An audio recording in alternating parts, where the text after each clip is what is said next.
Sai.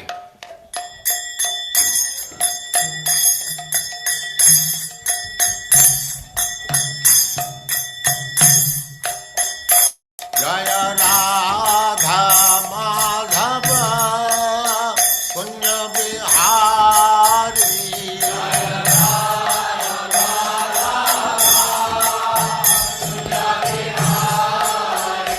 Jaya Radha Madhava Kunya Bihari.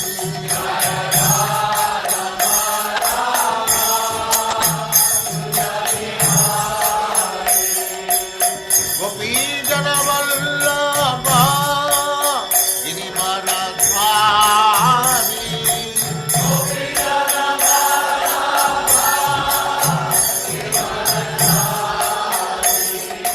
Gopi Jana Vallabha Girivaradhari.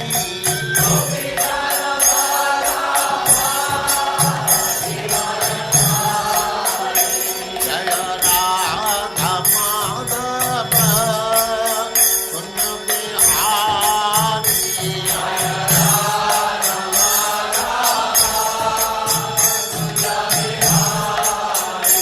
Jaya Radha Madhava Kunya Bihari.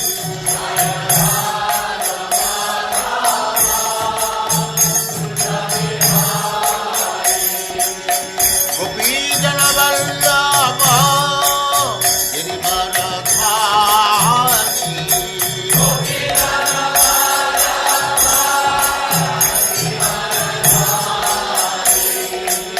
Yashodanandana Braja Jananandana.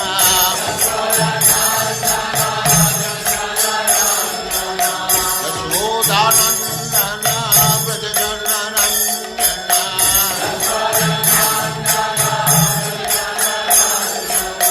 Jamuna Tira Vanachari.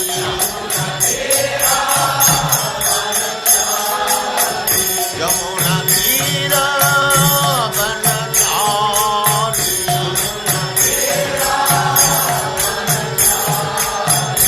Jaya Radha Madhava Kunya Bihari.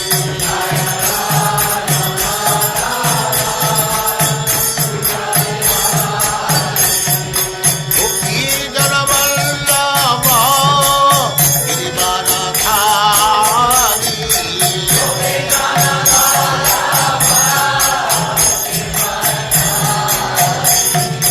Gopi Jana Vallabha Girivaradhari.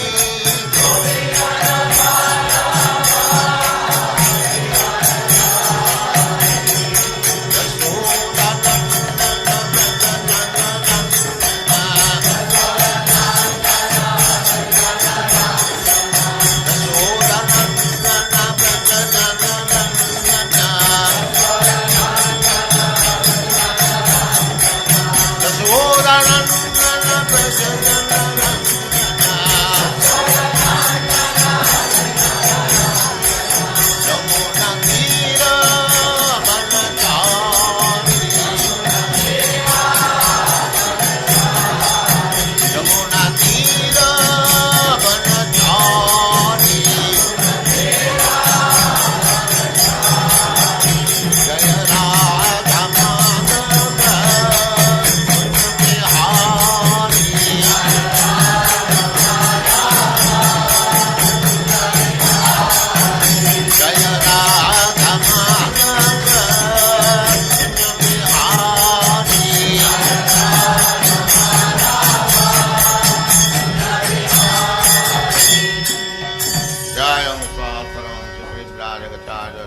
सदस्यमान भक्ति सिद्धांत सरस्वती गोस्वामी प्रभुपाद की जय। अनंत कोटि वैष्णववृंद की जय। नामाचार्य श्री हरिदास ठाकुर की जय। प्रेम से कहो श्री कृष्ण चैतन्य प्रभु नित्यानंद श्री अद्वैत गदाधर शिवासादि गौर भक्तवृंद की जय। श्री श्री राधा कृष्ण गो गोपीनाथ श्याम कुंड राधा कुंड गिरिवर्धन की जय, वृंदावन धाम की जय, नवद्वीप धाम की जय, स्वामी तो भक्तबिंद की जय, गंगा माई की जय, जमुना माई की जय, तुलसी देवी की जय, भक्ति देवी की जय, स्वामी तो भक्तबिंद की जय. All glories to the assembled Lord. All glories to the assembled Lord. Thank you very much.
Hare Krishna Mother Acyuta.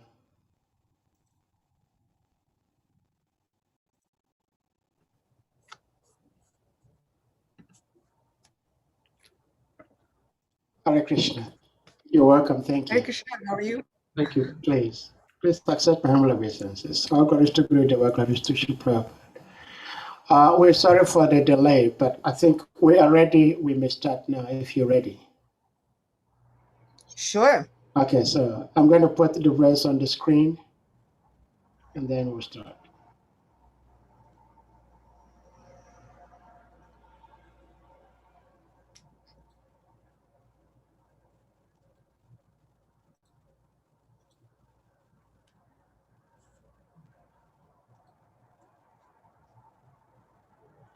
Okay. Jai. Grantaraj Srimad Bhagavatam ki jai. Firstly, of course, thank you for having me once again, for allowing me to serve all these beautiful, wonderful devotees. So we have Srimad Bhagavatam, Canto 1, Chapter 11, Text 20. Nata nartaka gandharva Suta Magadavandina Gayanti Chotama Shloka Charitanyadbhutani cha. Translation. Expert dramatists, artists, dancers, singers, historians, genealogists, and learned speakers all gave their respective contributions, being inspired by the superhuman pastimes of the Lord. Thus they proceeded on and on. Purport by His Divine Grace Srila Prabhupada Ki Jai. It appears that 5,000 years ago, the society also needed the services of the dramatists, artists, dancers, singers, historians, genealogists, public speakers, etc. Dancers, singers, and dramatic artists mostly hailed from the Shudra community, whereas the learned historians, genealogists, and public speakers hailed from the Brahmin community. All of them belonged to a particular caste, and they became so trained in their respective families. Such dramatists, dancers, singers, historians, genealogists, and public speakers would dwell on the subject of the Lord's superhuman activities in different ages and millenniums, and not on ordinary events. Nor were they in chronological order. All the Puranas are historical facts described only in relation with the Supreme Lord in different ages and times, as well as on different planets also. Therefore, we do not find any chronological order. The modern historians, therefore, cannot catch up the link, and thus they unauthoritatively remark that the Puranas are all imaginary stories only. Even 100 years ago in India, all dramatic performances were centered around the superhuman activities of the Supreme Lord. The common people would be verily entertained by the performances of dramas and yatra parties that played wonderfully on the superhuman activities of the Lord, and thus even the illiterate agriculturalist would be a participant in the knowledge of Vedic literature, despite a considerable lack of academic qualifications. Therefore, expert players in drama, dancers, singers, speakers, etc., are required for the spiritual enlightenment of the common man. The genealogists would give account completely of the descendants of a particular family. Even at the present moment, the guides in the pilgrimage sites of India submit a complete account of genealogical tables before a newcomer. This wonderful act sometimes attracts more customers to receive such important information. Translation once more. Expert dramatists, artists, dancers, singers, historians, genealogists, and learned speakers all gave their respective contributions, being inspired by the superhuman pastimes of the Lord. Thus, they proceeded on and on.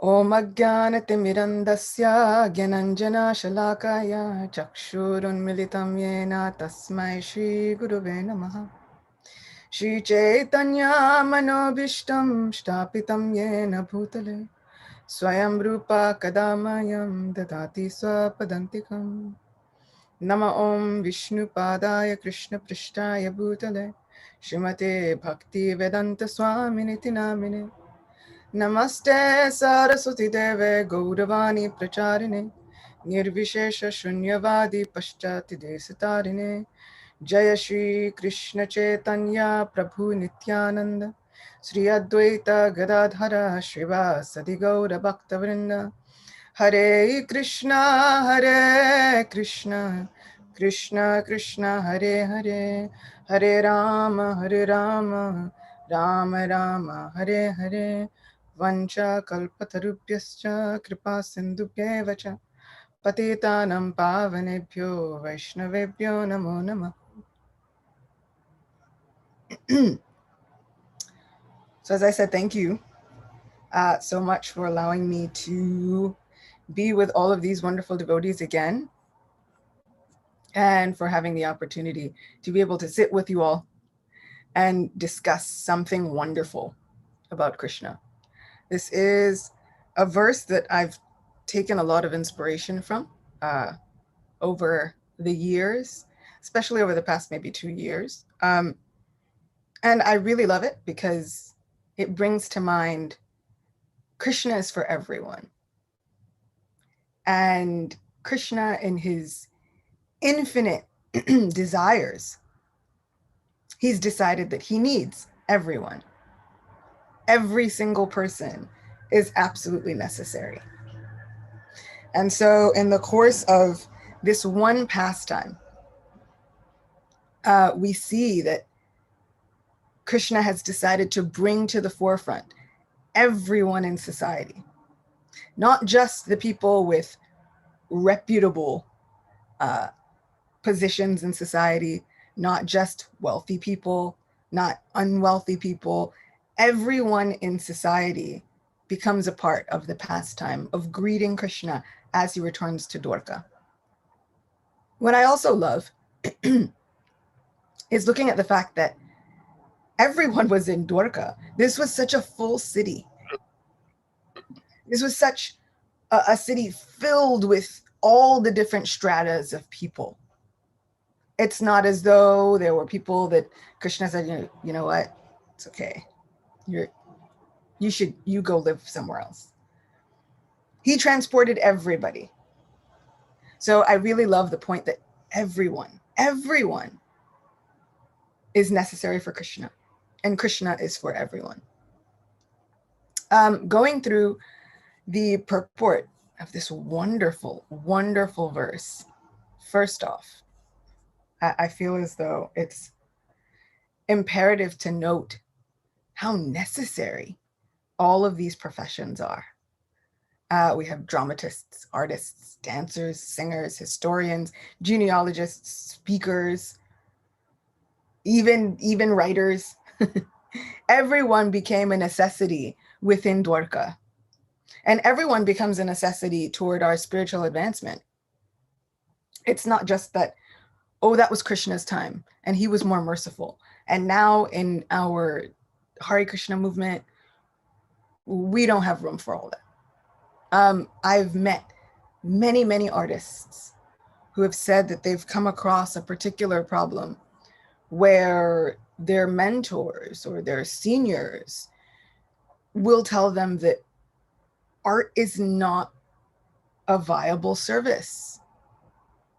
They'll tell them that, you should get a real service. I myself, as a Kirtaniya, was told several times, if you really want to advance in your Krishna consciousness, first get a real service. To this day, I'm still not sure what that real service was, especially considering that Sri Chaitanya Mahaprabhu founded an entire societal revolution on the basis of chanting and singing these glories of Sri Krishna. So I really feel that this verse brings to light that everything has its particular place within Krishna's society. And since we are all trying to be a part of and trying to imbibe Krishna's society, I want to bring that compassion and bring that empathy to the forefront of being able to see what each person can bring to the service instead of judging the level of the service. Because every single service is necessary. The verse right before this one speaks about all of the well-known prostitutes who come and they have their place and they have their own particular greeting that they give to Sri Krishna in Dwarka. This is God, the supreme person, supreme personality of Godhead. And in nowhere is he looking at any of these people and condemning them. At no point. In fact, he's gratefully and graciously accepting all of their love and service, which just goes to show that no matter who you are, no matter what walk of life you find yourself in, no matter what your profession is, you are never in a place that Krishna can't understand. And you are never in a position where Krishna won't accept your service. And so sometimes, due to the situations in our lives, we find ourselves in a variety of situations, in a variety of professions. I feel like the point is just add Krishna. Just add Krishna as much and as often as you can, and watch how Krishna changes the rest. Watch how Krishna builds up your life so that it is the most wonderful offering to him. So, yes, I've met artists who have been told that they should get a real service, and I still don't know what that other real service is either.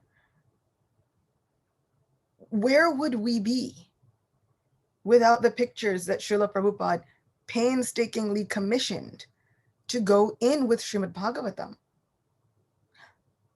I know me. I need a good picture. I love pictures. And I love that Srila Prabhupada incorporated them in his books to give a window into the spiritual world. In fact, he himself said that they were a window into the spiritual world. Where would we be without Srila Prabhupada's direction giving these windows into the spiritual world? Where would we be without the famous bhakti poets of our own tradition? Where would we be without those great acharyas who wrote songs that we still sing today? If we judged it on the basis of a higher or somehow lower service, where would Bhaktivinoda Thakur be? Bhaktivinoda Thakur, interestingly enough, I found out that for much of the first half of his life, he was much more attracted to Christianity than he was to Hinduism. And I thought that that was astounding and incredible in all of the best ways. Bhaktivinoda Thakur happens to be one of my favorite acharyas. And as a person who was born into a Vaishnava family, he found himself more attracted to Christianity. This had nothing to do with colonizers. And it had everything to do with the fact that he saw a religion which at its essence, at its heart, Jesus in the Bible was promoting a brotherhood, a feeling of compassion, of empathy, of looking at everyone on the basis of a soul, which, according to Bhagavad Gita's words and Sri Krishna's own ideas, makes him perfect, right? A pundit, a spiritually enlightened person, sees everybody on the basis of the soul, not based on what they eat, not based on what they look like, not based on where they come from, on the basis of the soul and their potential for service, which every soul has that innate potential for service. We see it. Everybody is serving somebody, somehow or other. Everyone is serving some other entity, whether it's themselves, whether it's a pet, whether somebody, they're sharing love and they're giving service. And so Bhaktivinoda Thakur saw this and made correlations between the teachings of Lord Chaitanya and Jesus's own realizations. And so for a lot of his life, he was much more attracted to Christianity because he felt that there was room there for a brotherhood. And what he saw that frustrated him on the side of the Hindus was all the infighting. so much infighting, so much in judging. And sometimes I look around and I wonder what Bhaktivinoda Thakur would think of all of this today. Recently, and I feel like I always come to these with some recent story of of of some matter that leaves me highly perplexed and confused. So recently I posted a 1-minute video speaking about when Lakshmi Devi arises out of the milk ocean. Lakshmi Devi, the first thing she does when she arises out of the milk ocean is she begins taking stock of everyone, looking for a perfect match. And as she's looking for a perfect match in kind of an impromptu swayamvara, right? Impromptu choosing ceremony, right on the spot, she starts pointing out the different flaws that she sees, like why this one won't be a good match, why that one won't be a good match. She says somebody might be learned, but they still don't have control of their anger. But one thing she says is, someone might possess all the knowledge of Dharma, but still not be kind to all living entities. And that was a defect. That was a disqualifier, right? We hear when you get into relationships, they're like, what are your deal breakers? For her, that was a deal breaker. And the essence of this 1-minute video was, everybody prays to Lakshmi for wealth. Everyone wants to attract fortune. But the real thing that was attractive to the goddess of fortune were personalities who were kind to other living entities. And what I said was, essentially you could have all the knowledge of all the religions of any time, but if you're not kind, you're found lacking in the eyes of the goddess of fortune, the mother of the universe. And so I prayed that we could all be kind to one another. Somehow in the comments that sparked an entire debate. And a lot of the debate was coming from other Hindus. The debate was never from outsiders. It's all the people inside. And what they latched onto was, how in the world could you translate Dharma as a religion? And then they proceeded to curse me out and say a whole bunch of abominable things and make threats and do all kinds of, it was a mess. And I was just kind of like, did we miss the whole thing? The whole point is to not do exactly what you're doing. Like that whole thing where you go and you decide that there's one seeming flaw, and then you go and berate the person for it over the things that you've decided. Subtext and connotation is a very interesting thing. So what I've discovered is people can understand how their own language can have a word that has so many different meanings. But when they encounter a word in English, they've ascribed to it just one connotation, one context, that's it. I have no idea what connotation these people were putting on the word religion, or even what definition they were looking at in terms of religion. But really, the way we look at Dharma is a multifaceted word, which encompasses duty, which encompasses the soul's innate occupational work, which actually technically kind of has nothing to do with what work you do here, right? Because same first canto of Srimad Bhagavatam says that occupational duty, which can bring joy to every soul, is that which brings one closer to the Supreme Personality of Godhead with unmotivated, uninterrupted devotional service. That happens to be one of my Guru Maharaj's favorite verses to quote. That famous Savai Pumsam Paro Dharmo Yato Bhakti Ratokshije Ahaituki Apritiyata Yayatma Suprasidati. If you've ever been in a lecture with Radhanath Maharaj, 1 out of 3 lectures, he's going to quote that verse. Right? So the constitutional position and the supreme occupational duty for each soul is that which brings one closer in loving devotional service to the Supreme Personality of Godhead, which seems to have nothing to do with what your day job is. Because it doesn't. Religion means to connect, bind. It's just one definition. But then so does yoga. And yoga has a great deal to do with dharma, doesn't it? So where's the difference? There is none.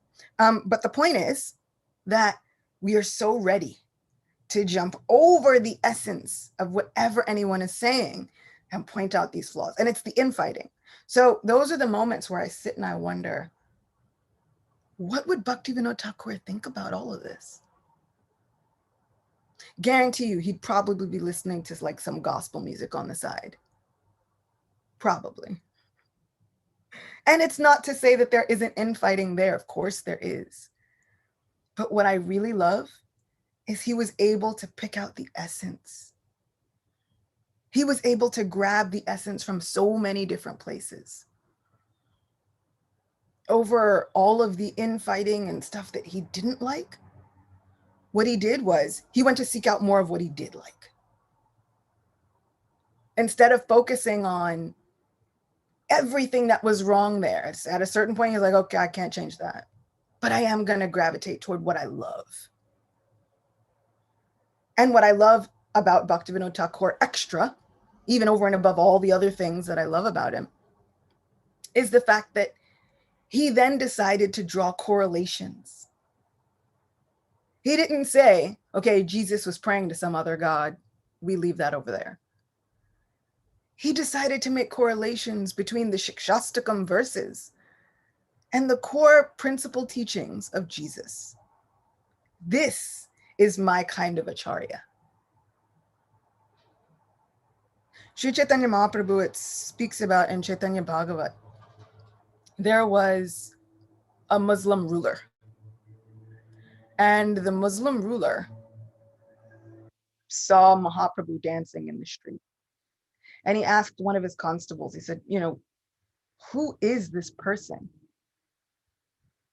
And the constable said, oh, you don't really want to get involved. He's kind of a crazy Hindu, does his own thing. He like dances around. He's made other people crazy. And then he leads all of these crazy dancing parties through the streets. Like, it's really weird. My advice, steer clear of it. And the Muslim ruler says, wait.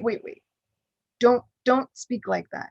Somehow in my heart, all I can see is that this person must be non-different than the same person I've been worshiping in my heart.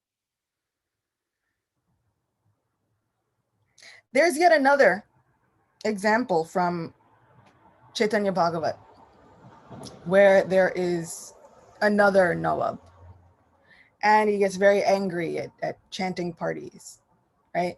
And he goes to threaten these chanting parties. So once again, we see like, that's normally when Mahaprabhu gets very angry, right? He goes to threaten these chanting parties and he goes to stop very many of the devotees. And he has a dream. And in that dream, he sees a very fearful man. Not the same like half man, half lion that the Qazi saw, different one, fearful though.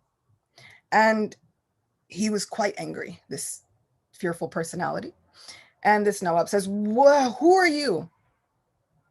And he says, oh, Nawab, you've been worshiping me my whole life, doing namaz, doing prayers 5 times a day, and you don't recognize me? And he says, so then, my Lord, is it you? He says, of course, I am the same Allah that you've been worshiping. He said, but make no mistake, there is no difference between this Sri Chaitanya, whose mission you are trying to stop, And then he gives direct and explicit instruction for that Muslim governor to go and take Vaishnava initiation from the same people he was trying to stop. And he gives him dire consequences. Like, if you don't, your whole family will be destroyed. Same thing. He wakes up, and rightfully so, he goes and he takes initiation. The point for me was that in this dream, this supreme person says, you've been worshiping me my whole life. I just look a little bit different, and all of a sudden you can't recognize me. I seem a little bit different, and all of a sudden, not only can you not recognize me, but you condemn everybody else. This particular verse just shows how much Krishna is not walking around condemning people. And if we look through the pastimes of Krishna, he does a lot before he gets to that like end point. Take Shishupal, for example. Shishupal was the cousin of Krishna. Shishupal was also a jerk. And that's like a kind word. We're keeping it a family show. So like, there were so many other words for Shishupal, but jerk is definitely one of them. And he would do awful things. He was just atrocious. And he was going to be that annoying cousin who was going to insult Krishna. He was going to push the envelope. He was given a promise, actually. His mother was given a promise by Krishna. She said, look, you're my nephew. Don't kill my child. There was a prophecy. Shishupal came out with 3 eyes and many arms, but not the cute kind. Like when we think of Lord Narayana, like he's the cute version. This was not. And so whoever held that child and those extra limbs disappeared would be the one to kill the child. Krishna came, held Shishupal, limbs disappeared. His mother says, well, we know the prophecy, but please, you are my own family. Don't kill my child. Krishna says, well, okay, I'll forgive him 100 offenses before I take any action. So Krishna does a lot. He gave Shishupal a lot of leeway. And Shishupal could have actually just, if he focused on going about his business, he could have lived a very long life. He could have been fine. But Shishupal is one of those lifelong demons, like OG demons, which, you know, like Jai Vijay demons, which we may know from other great pastimes like Lord Nrsingadev and Varaha and Lord Ram.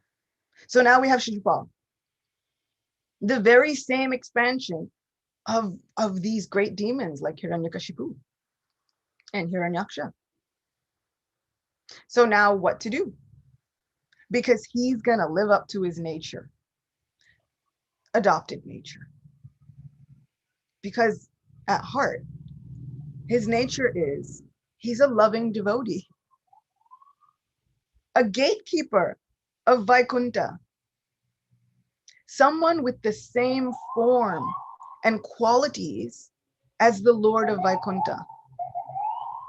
So, but his adopted nature, he's going to live up to it. So he can't just be calm, be easy, as like we say in the vernacular, right? He can't just do your thing. No, he's going to find out every way to insult Krishna as possible. And not just Krishna, but like everybody else also. He's going to say the things, he's going to do the things, he's going to be the inflammatory person. But Krishna does a lot. He waits a long time. And everybody else is kind of angry that Krishna's waiting so long. Like, at what point does he cross the line and go too far? He's already crossed the line. Like, yeah, that I got to wait for him to cross the line like 100 times. Takes time.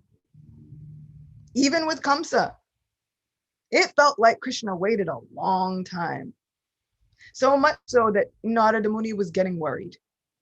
I'm like, if Kamsa shows even an ounce of compassion, that's enough for Krishna to say, let me rethink the plan. Let me hold off. This is the kind and compassionate and non-judgmental condemning heart of our Supreme Person. I also recently posted, I made a post that was like, basically, in essence, God's not happy if you're a jerk. And I kind of, that came on the heels of everybody else being a jerk about religion and dharma and forgetting the point of we should be kind to one another. So, you know, on the heels of that one, there was another one. God's not happy if you're a jerk. And someone came to me and they wrote me a message. And the message kind of had nothing to do with me as a person. Didn't even say like a hi, how are you? Right? It was just kind of like, hey, usually I feel connected and inspired by your posts, but this one just seems kind of inconsistent. I'm sorry, I don't know what you mean. And they're like, well, your view of a judgmental and condemning God is just not my view. And I was like, well, that's not my view either, because that's not what I said. I didn't say he was going to condemn you. I didn't say he was going to smite you. I didn't say he was going to do any of that. What I said was he's unhappy, which is a natural emotion. We all get unhappy, and we can get unhappy without condemning somebody, right? So make no mistake about it. God is not happy. Also, what I kind of love, not only is God unhappy when he sees people being mean to other people, Srila Prabhupada has often stated, he's like, Krishna is not happy just to see you go through struggles. He's not. And that made such a big deal to me. My Krishna's not happy just to see me go through stuff. No God is happy for that. We're God's people, all of us. And if anything is illustrated by this verse in Srimad Bhagavatam, it's we're all God's people. God's people look real different than the way we want to make them look. So God is not happy to see us go through all this stuff. Which brings to mind the verse in Bhagavad Gita. There are two birds sitting in that tree. One bird's eating all the fruit. The other bird is simply watching.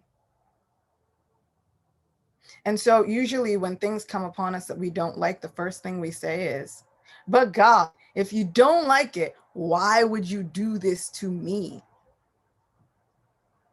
And the only answer I feel like really sometimes Krishna is like, guys, it's a material world thing.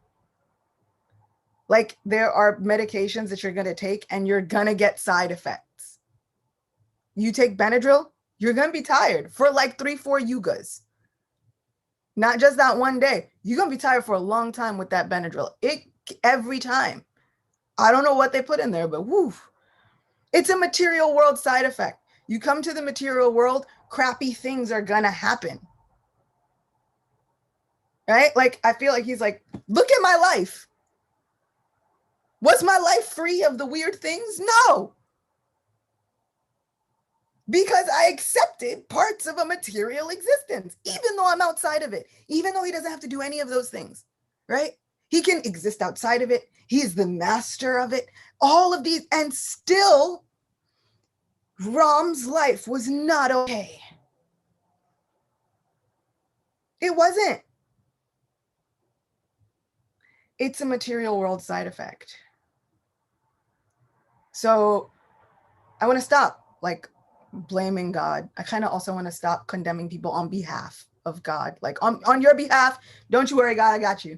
I can condemn all these people and judge them blanket. No problem.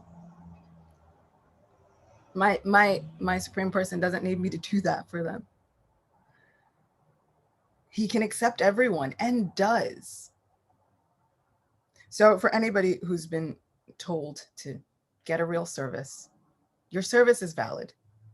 Whether you decide to come and sweep the floor every week, or you decide to go and wash a window every month, or whether you decided that your service is just to try and read a verse every day, not even to anybody else, or whether you've decided that your service is to chant the holy names, your service is valid. That's one. And our Krishna can accept everyone. Krishna is for everyone. Doesn't matter what you look like. It doesn't matter who you spoke to yesterday. It doesn't matter what you ate yesterday. Krishna is for everyone. And sometimes I kind of wonder, I'm like, oof, if we keep condemning people, what's gonna happen when they start reading all the things in the Bhagavatam? The 9th canto of Bhagavatam is a doozy. Somehow for most of my life, I kind of looked at the 9th canto in like really two-dimensional, because, I hadn't taken out the time to fully read it yet, I knew enough to win the arguments, but I hadn't taken out the time to really like go through and look at what was in the 9th canto. And the 9th canto was a doozy. Like for me, 9th canto, I was like, okay, Maharaj Ambarish is there. Talk about Ram there. And it's like precursor to get to the 10th canto. Like we read it really fast because we're almost at the 10th canto. But there's so much in that 9th canto. And so much of it has like God not condemning people. Unless now we have Maharaj Ambarish and Durvasa Muni. Durvasa Muni had done the wrong thing. He decided that he was going to, on behalf of the Almighty, condemn Maharaj Ambarish. Created a demon to destroy this man for no reason. Really, it was for no reason. Durvasa Muni, his name means like Durvasa, right? His name means one who's difficult to live with. That Durvasa actually means one you want to live far away from. He's here, you want to live over there. Durvasa also means one who is able to subsist on Durva grass. But one of the most interesting meanings of Durvasa is that one, he's difficult to live with. One you want to live far from. He's a partial expansion of the anger of Lord Shiva. So naturally, he's going to be intense, super intense. And he goes to Maharaj Ambarish, and Maharaj Ambarish is just about to break his Ekadashi fast. And he says, oh, well, I'm here for a meal with loads of disciples, because somehow he always is quite popular and travels with thousands of disciples. So he's there. Maharaj Ambarish is thinking, but it's time, like the actual time for me to break what do I do? He goes to the sages. He says, just sip a little water. That's fasting and not fasting. He says, okay. He sips a little water. Durvasa Muni, like he just knows. Because he wasn't even technically there. He was going to take bath. Maharaj Ambarish sips a little water, but also makes an entire meal preparation for Durvasa Muni and all the assembled disciples. Durvasa Muni, though, can only focus on the offense, seeming offense, right? The offense that in his mind had been created. And so he wants to now unleash a demon to destroy Maharaj Ambarish. Maharaj Ambarish is now in an even greater fix. If I wasn't going to eat before Durvasa Muni, I'm definitely not going to fight with him. So he decides, like, there's nothing I can do. I got nothing. And the Supreme Personality of Godhead sends his own Sudarshan Chakra. They have very many prayers. The Durvasa Muni then says to Lord Narayan, pleading and begging for help. And this is one of the few times where I feel like gently, the Lord condemns Durvasa Muni for about 15 minutes. Tells him, it's like, I can't help you. I got nothing for you. You went after my devotee. And the devotees are my hearts. And I'm always within the hearts of my devotees. I am under their complete control. No longer am I independent. I don't do anything without the sanction of my devotees. In fact, the only reason I send out my mercy is because my mercy follows the mercy of my devotees. So where my devotees' mercy is, that's where I go. So I can't help you. Because this result can only be contained and controlled by my devotee. And so Durvasa Muni is there really no hope for me? He's like, none, except if you go back to Maharaj Ambarish, admit your mistake, ask him for forgiveness and see what he says. We see this also a lot with Sri Chaitanya Mahaprabhu, right? Mahaprabhu was not about the nonsense anymore. People would go and do things, and if they offended his devotees, and there was one time he said, I will punish them with the weapon of the holy name. I said, whoa. People had leprosy for a long time. People were suffering for a long time before he said, look, okay.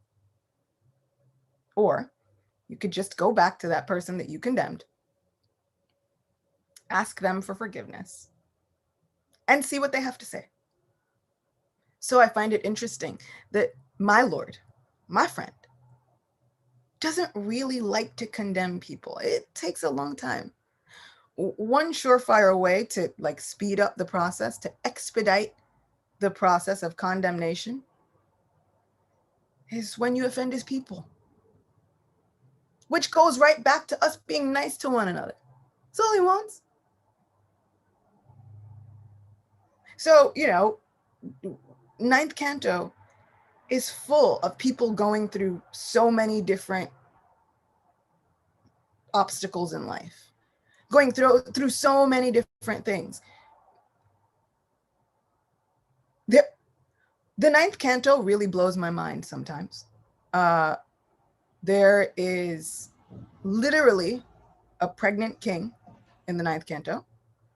There is Maharaj Sudyumna in the ninth canto, who winds up living for the rest of his life, half the year as a man, half the year as a woman, for the rest of his life, due to benedictions and boons by both Lord Shiva and Lord Vishnu, also in the ninth canto. And then what they say is at the end of his life, when he was living as a woman, he has a child with the son of Chandradev, the god of the moon. He installs that child on the throne. Then he goes to the forest. And what Srimad Bhagavatam says is he perfects his life. So like we have Maharaj Sudyumna, and no one cares. He changes gender like half the year for the rest of his life. And you know what? Like no one cares. You know who didn't care the most? God. Wow. It was kind of amazing. So yeah, like we have all kinds of things that happen in the ninth canto. Everything goes down in Srimad Bhagavatam. I fully, wholeheartedly believe that. Like everything happens in Srimad Bhagavatam. There is nothing that Bhagavatam won't understand. So there's nothing that Krishna won't understand. Absolutely nothing. That's part of the deal about him being God, There's nothing beyond his understanding. And so this ninth canto is full of things that happen, and God doesn't care unless and until. you go and offend his people. And the tricky thing is, you can never tell who God's people are because they're all God's people. That's what Durvasa Muni says. He's like, but if Maharaj Ambarish is your person, aren't I also your person? He's like, yeah, but have you really been acting like it? Like, have we been having the friendly conversations? Seems like you've been a little impersonal. So yeah, you are my person, but I also reciprocate. So since it's been impersonal with you, it's been impersonal with me. Still got nothing for you. I got to personally handle my personal people. So that all of these things boost me on the hard days, on the days where I don't understand people, on the days where I think, would Bhaktivinoda Thakur even understand these people? All of these things boost me. They give me the greatest encouragement that Krishna knows. And Krishna's heart is the most compassionate. And what Krishna also does is he sends us those spiritual companions left and right. He sends us the people that we need. And if we think that we're ever alone, right? Even if we think, but I live in a place where there are no devotees for miles, he's still going to send spiritual companions. Whether we find them on the internet or whether we simply make friends with every personality in Srimad Bhagavatam. That's a lot of people. One thing I try to take from the life of Bhaktivinoda Thakur is to try and maintain a focus on what I do want. Try and maintain a focus on what I do like. Even if, and every organized spiritual institution is going to have loads of people who I don't like, I can find something there to focus on that I do like. It does not mean that I should throw out the core teachings of anything just because people act in a way that I don't like. Because even when the Lord was on the planet, people are gonna do people things. The material world is gonna do material worldy things. One of the best solutions that I've found is to try and get out. But a really good solution, because that whole try and get out thing is such a foreign concept sometimes, because it seems like the process can take so long. It's a lifelong journey, right? And none of us know when that life journey ends. So until then, we're just kind of stuck with this idea, like try and get out, try and get out, try and get out. But it's like, but what do we do while we're here? How do we maintain that focus? We've all got to deal with what we're living with here. So yes, try and get out is great. But how do I deal with the 40, 50, 60, 70, 80, 90 years? How do we deal with the decades? I was recently reading, and there was one paragraph in a prayer that Bhakti Tirtha Maharaj wrote that I thought was just. So this is from the Beggar series, volume 2. And so, speaking on behalf of the Supreme Person, Bhakti Tirtha Maharaj writes in a beautiful realization. Says, "My dear son," Lord Govinda concluded, "you must become fully selfless and humble, overflowing with compassion and devotion. This will help you fully to appreciate and gaze upon the actual pure form of my extraordinary agents, and will also allow you to become such an agent yourself. Oh, beloved, I will continue to come myself, as I have in the past, and will send many humble and accessible agents. But will you continue to be clouded by lust and greed, and thereby deprive yourself of these precious opportunities? Or will you realize that anything connected with me, my message, and my mission is never ordinary or to be taken for granted? Please try to recognize the rarity of those individuals known as devotees. Also, try to understand that each encounter with one of my agents or his servants should be appreciated and accepted as a most powerful expression of my love.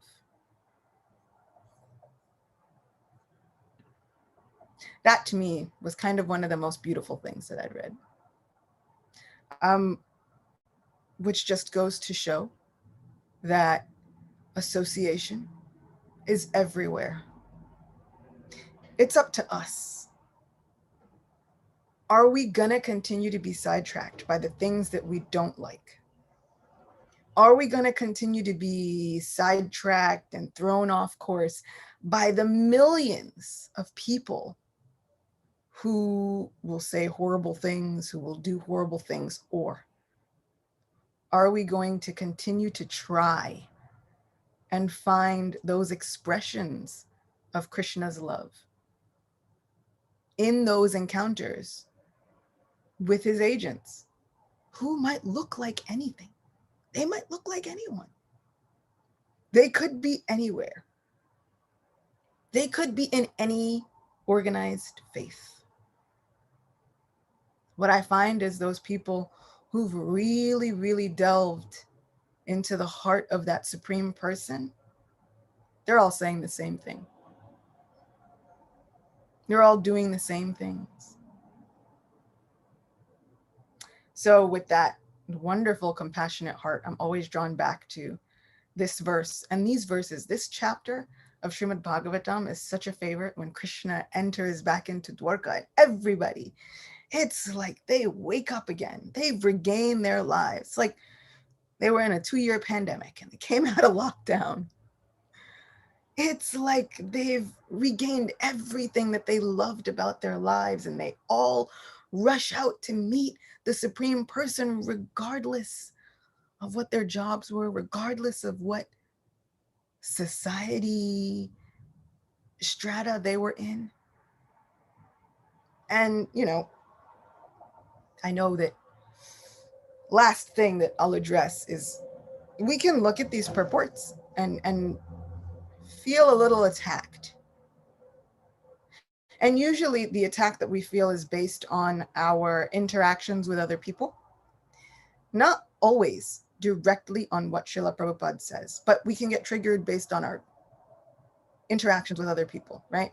So when he says that the dramatists and the actors usually came from a Shudra background, and the genealogists, historians came from a Brahmin background. Just that alone can feel a little like triggering. And it feels a little bit like, I've prickled a little bit. And I had to think about it. I was like, wait, why? Why? Like, who cares? Except for if we've had conversations with others and they say things like, well, you know, so-and-so is less intelligent, or this was for the less intelligent, or this was for the Shudras and women. Usually it's like goes hand in hand. Shudras and women, less intelligent and women. And so when you hear these things now, it's like your ears start to perk up, and all of the other conditioning, right? As if it wasn't conditioned enough. As if we aren't conditioned enough within these bodies. Then we have conditioning that comes along with other conversations with other people. And one, Krishna does not abide by any of those things. He doesn't care. And two, I kind of started really looking into those statements. For example, I'll give us one. It is said many times that the Mahabharata is for the Shudras, the less intelligent, and the women, right? And so I've actually seen other devotees kind of condemn the Mahabharata, which I'm like, but we do know Bhagavad Gita was like, we do know, right? Like, did we forget that the first book, when we go out in book distribution, right? People ask like, it's taught to you if you're a Krishna kid, you grew up in this movement, and then somebody from outside is like, what's your Bible? And we're like, Bhagavad Gita. It's like the answer you rattle. We do know that was part of the thing. That was for the less intelligent and the Shudras and the women, right? So also, here's the thing, right? We have this whole view of Shudras. But let me ask you a question. If you saw a book, like a motivational book, and it was being read by a garbage man, would you think to yourself, oh no, I can't read that book? Like, it's a well-known book written by a great, great person, but I can't read that book. The garbage man was reading that book. I think we'd all be like, no, that's preposterous. I'd read the book. Like thinking, wow, must be something really good in there. Like the garbage man was into it on his lunch break or whatever. He's just reading and reading. We would not sit there and be like, oh no, I can't read that. Garbage man reading that. I can't. So how can we sit there and say, I don't know. I don't know if this is for me. The Shudras did it. And I'm like, I dare say the Shudras of 5,000 years ago were probably more skilled than most of us today. And then we have this idea of less intelligent. And we tend to prickle up a lot because it's been used as a weapon. Understandably so. It has been used as a weapon. That's true. Now let's actually take a minute to really think about what that means. Right? Srila Prabhupada said the less intelligent so many times. And I started to kind of think, what contextually, what would that mean? So 5,000 years ago, the intelligent people, let's take Dronacharya, for instance.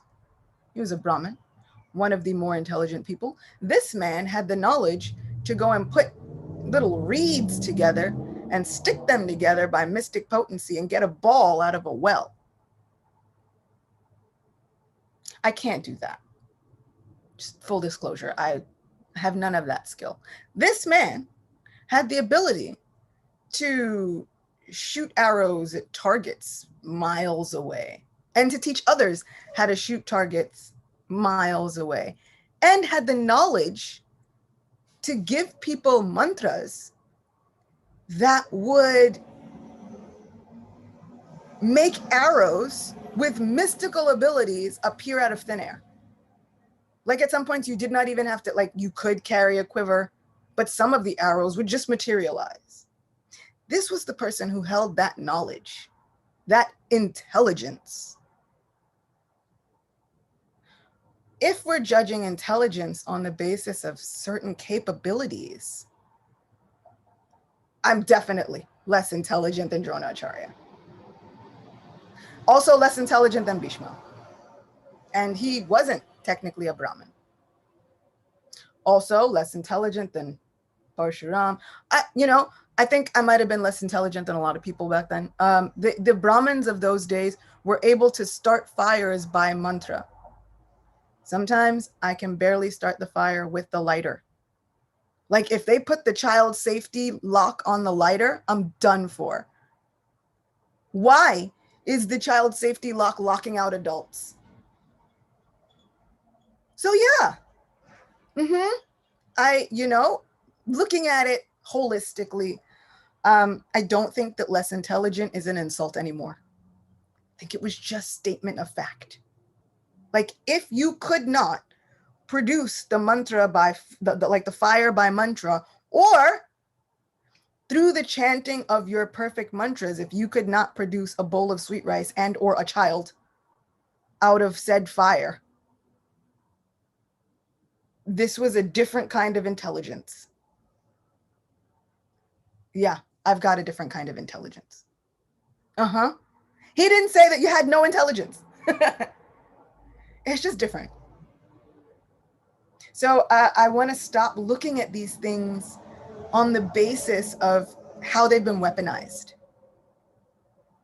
I want to get myself out of the habit of looking at Srila Prabhupada's words based on how they've been used as weapons. And I really want to get to the heart of what my Acharya is saying. My spiritual grandfather, person who came here to save me. I want to look at it with a heart yearning to understand, which I think that's where the hearing submissively comes from. Doesn't mean we don't question, doesn't mean that we say, I'm having a hard time understanding this. Of course we do. It means we look at it with a yearning, a longing to understand the heart of our spiritual acharyas. Does that mean every acharya is for us and that we agree with every acharya? No. And even Lord Chaitanya had instances where he did not agree with every spiritual personality that he came across his path. Ramachandra Puri. Another example, but long story, right? Ramachandra Puri is the guru, is the god brother of Madhavendra Puri. So not like he's the god brother, disciple of Madhavendra Puri, because that was a problem. So now he becomes the god brother of Ishwara Puri, the guru of Mahaprabhu. Right? So like guru uncles, I like to call them. We all have guru uncles. And there are some guru uncles where we think, I feel safe in a movement where that guru uncle is. And then there are some guru uncles where you think, Jai Hare Krishna, don't think anything's. Because, it's Kartik, we're trying to get right. Last day, last push. So, if we're even looking at Mahaprabhu, even had to say Jai Hare Krishna to some of these guru uncles, doesn't mean that we have to like fully, wholeheartedly invite them all for dinner. Have that? No. Rupa Goswami says like-minded devotees. And the fact that we have to find like-minded devotees means there are going to be some devotees who are not like our minds. And that's okay. But we have a choice. We can focus on what we do like, on what we do want. And yes, these things will be weaponized. Yeah. There are going to be people who are going to try to oppress you and use their power over you with spiritual validation because it's a material world side effect. It's going to happen. It's quite material worldy. So yes, the fog is going to come. Can we find a way to look outside of it? And again, my Guru Maharaj, he is so the king of like, okay, I'll just have a reading group somewhere else. Because he's so focused on what he does want. And what he wants is to discuss these super excellent pastimes of Shri Krishna. What he wants is to give that love of Krishna to others. And so I've seen it. And sometimes, like, the junior activist in me gets like fiery and angry. Like, aren't we going to do something about this? Yes. We're going to go somewhere else. And so sometimes, for me, I'm like, but where's the revenge? Where's the comeuppance? Sometimes I have to learn to let Krishna handle it. And he will. He did not leave Maharaj Ambarish hanging. He didn't leave Draupadi hanging. He didn't leave anybody in Vrindavan hanging. Right? He, like, the Lord even kept in mind things from like previous pastimes. So Krishna never forgets. He'll handle it in his own unique, super excellent way.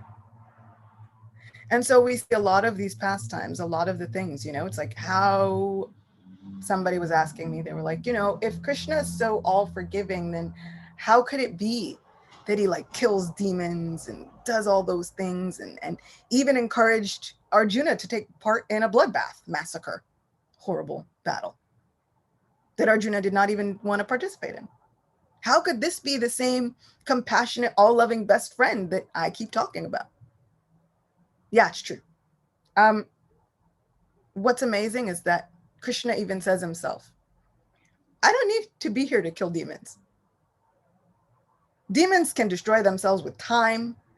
There could be tsunamis. There could be anything. I don't need to be here to destroy demons. The reason he comes to destroy demons is because his real reason for coming is just to have relationships with his people. The killing demons is another side effect, usually brought on by they've messed with his people. Right? So a lot of times he'll kill demons. He's with his friends. Something's happened. There's a whirlwind. It's troubling the people of Vrindavan. He's going to do away with demons, usually when they threaten his people. So yeah, Krishna's going to handle it. And I have to try and let Krishna handle it and focus more on the compassion and the love and the empathy that will help me see Krishna's spiritual agents. And by Bhakti Tirtha Maharaj's own words, that humility and that compassion and that empathy will also help us become an agent. I want to be an ambassador. It's my goal. I want to be an ambassador for my Radha Govinda, however I can be. And, once again, the humility doesn't mean that we should become a doormat. And these questions only come in because these words have been weaponized. Right? Everybody's been in the situation where they're like, well, you should be more humble. And it's like, but how does being more humble mean that I should just take whatever mean thing you want to say to me at the time? I don't think that that's the definition of humility. My Guru Maharaj gives one of my favorite definitions of humility. He says, humility, real humility, is pride in the greatness of God. And the example of one of the most humble people he gives is Hanuman. Hanuman was able and ready and willing to do anything for Sri Ram. He wasn't thinking about himself. He was mostly just thinking about Sri Ram. Hanuman was also a monkey. And so he does monkey things celestially, with all due respect. Just want you all to know that I love Hanuman with all my heart. He's a favorite. I don't know how he could not be anybody's favorite. This is also who Hanuman is, right? As this perfect example of great humility. Hanuman is in the Ashoka garden after he gives a message to Sita, Ram is coming here to save you. Look, I brought a ring. I promise I'm his ambassador. See that? And so Sita Devi is hopeful and he says, Mother, I'm hungry. Before I go, can I eat? Absolutely. So many fruits here. Take whatever you like. Hanuman says, perfect. And in true celestial monkey fashion, he destroys the entire garden. There are guards and sons of Ravana that get sent out, right? Prime ministers go to do battle with Hanuman. One of them, Hanuman climbs up in a tree. One of these prime ministers, he goes to try and get Hanuman down from the tree. Hanuman looks at him and does something that I think is so amazing as an agent of the Supreme Person. In true Vanara fashion, he pees on this man. And ironically, this man goes back to Ravan and he says, we're going to lose. Ravan says, what? What are you saying? What are you saying? I'm the king of Lanka. This is a monkey. How can he do battle with me? And this person says, well, one time I heard from Lord Brahma. Lord Brahma had given me a bit of a prophecy. He said, I was so proud, so arrogant. He says, one day a person will come and they will crush your arrogance. And this is such the weirdest, like, specific prophecy I've ever heard in my life. It's like, on that day, when a monkey comes and pees on your face, then you'll understand that the fall of everything that you hold dear, everything you know, is about to occur. I'm like, this is oddly specific. So I kind of wonder, did he go around avoiding monkeys for the rest of the time? Or did he just think that that wasn't going to happen? Anyhow, he remembered the prophecy and said, so I got nothing else to tell you except for this marks the end of everything. This is Hanuman, the emblem of humility. Usually we think of humble people the way the word has been used. Meek, you say nothing. You accept whatever the higher ups tell you to do. No questions asked. But if we follow Hanuman's example, Hanuman was just willing and ready to do anything because he knew how great his Ram was. Any form that he took, any gigantic thing he did it all on the basis of calling out the names of Sri Ram. That's what is meant by real humility, is pride in the greatness of God. And he didn't take credit for any of it. I'm just a monkey. But really, through the names of my Sri Ram, they've given me everything that I've ever needed at any time that I've needed it in order to serve. Sometimes it means fighting the bad guys. Sometimes it means being really, really smart. Humility is not just one-dimensional, so multifaceted. So all of these words, less intelligent, Shudra, woman, humble, tolerant, all of these things that have been weaponized, bodily concept of life, all these things that we've heard, I want to start redefining them for myself. What does it really mean? What did our spiritual crew do? All through Srimad Bhagavatam, all through the pastimes of Sri Krishna, which don't even need to have a chronological order. How many times have we done as devotees? Oh, but how does that fit in chronologically? According to Krishna, it doesn't have to. How does that fit in chronologically? Krishna's answer is like always, I don't care. Not, I don't know. Not, it doesn't matter. It's like, I don't care.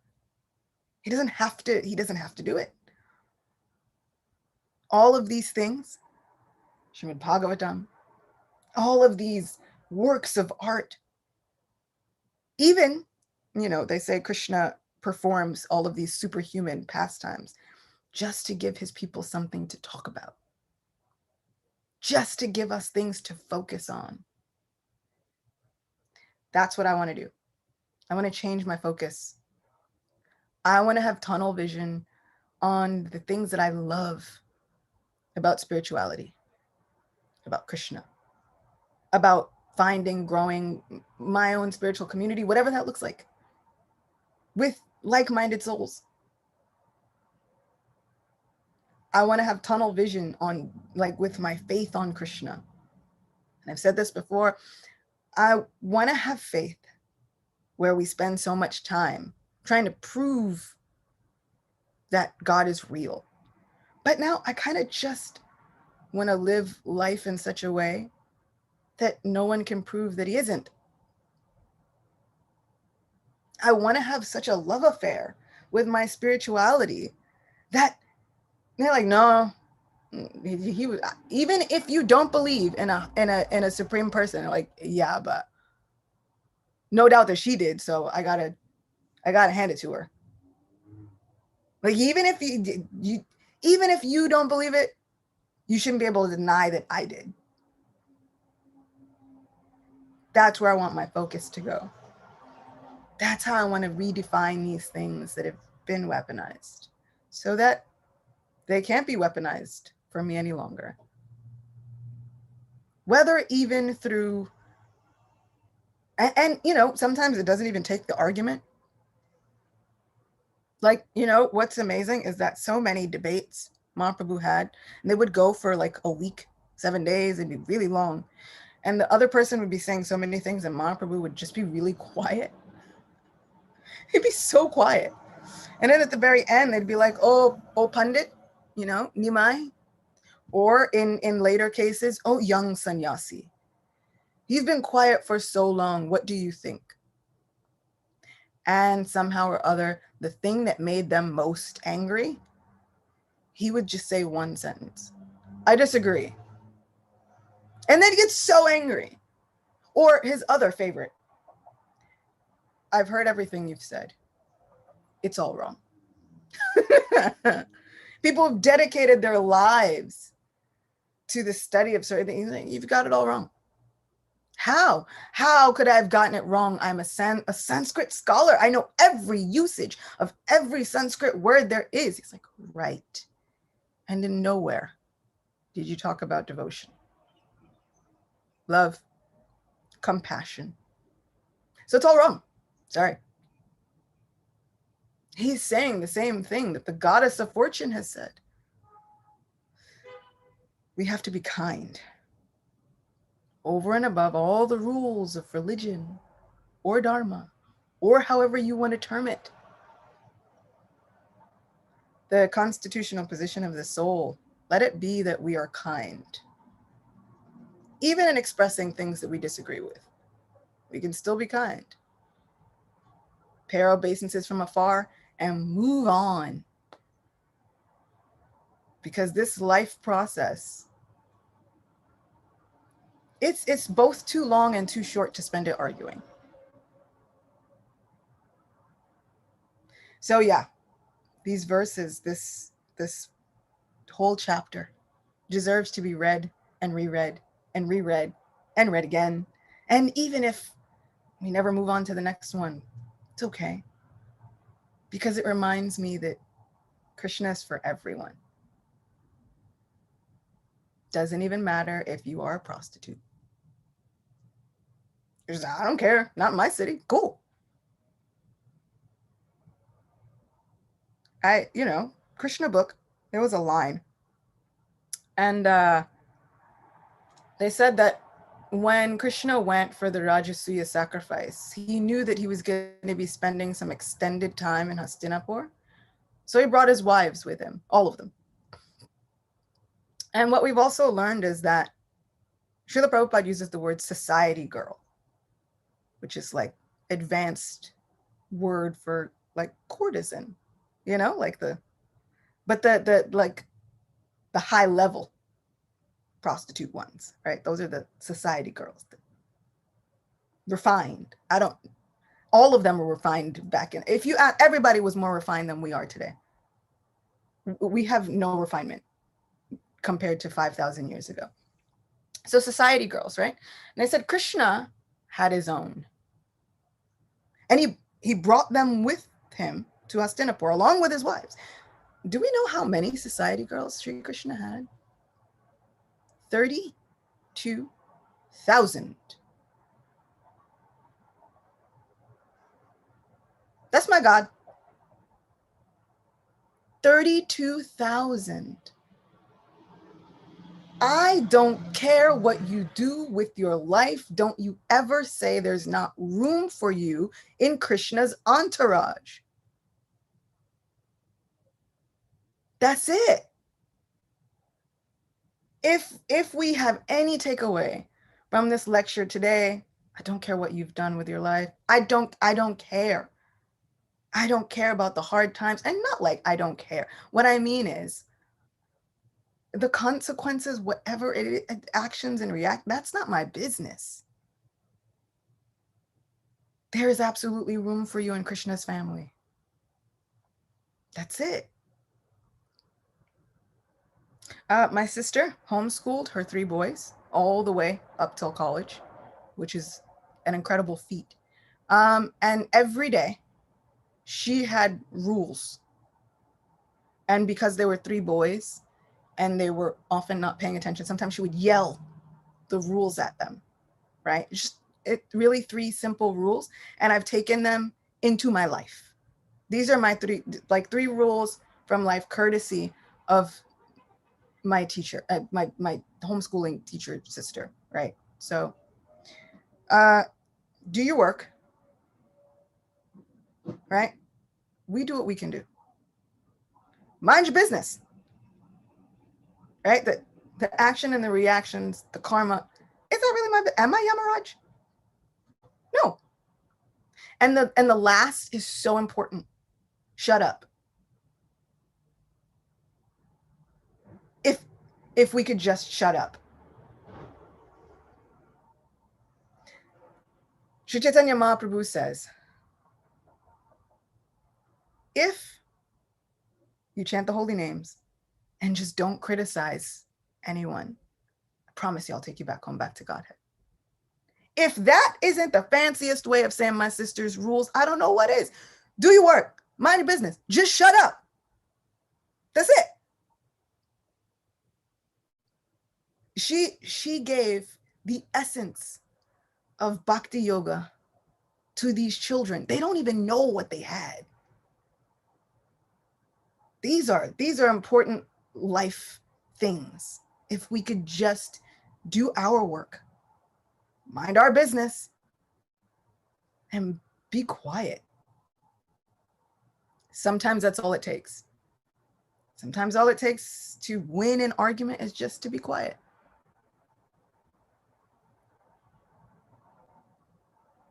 So that's it. Everybody is a part of Krishna's family. Everybody has the potential to be a part of Krishna's family. I can't tell you that you don't, not based on what you look like, not based on if you have a deformity, not based on if you have something that society says is a deformity, but I don't care. Not based on if you have an addiction, not based on if you have a job that you don't want to tell anybody about, not based on anything.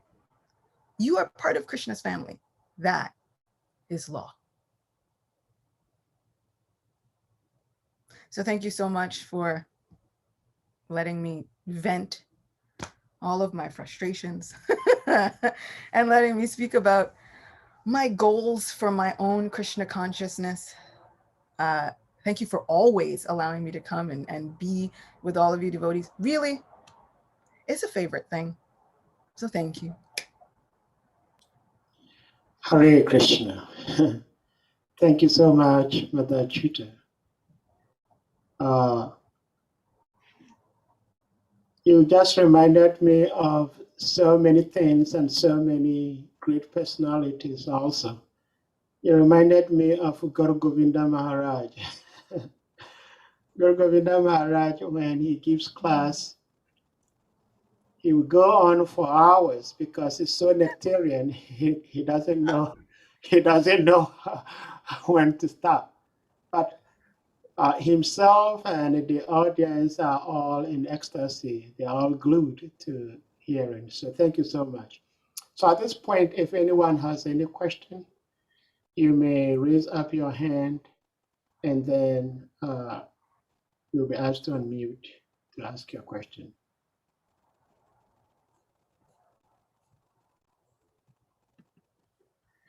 Well, Mother Acyuta, I have a question from the text itself.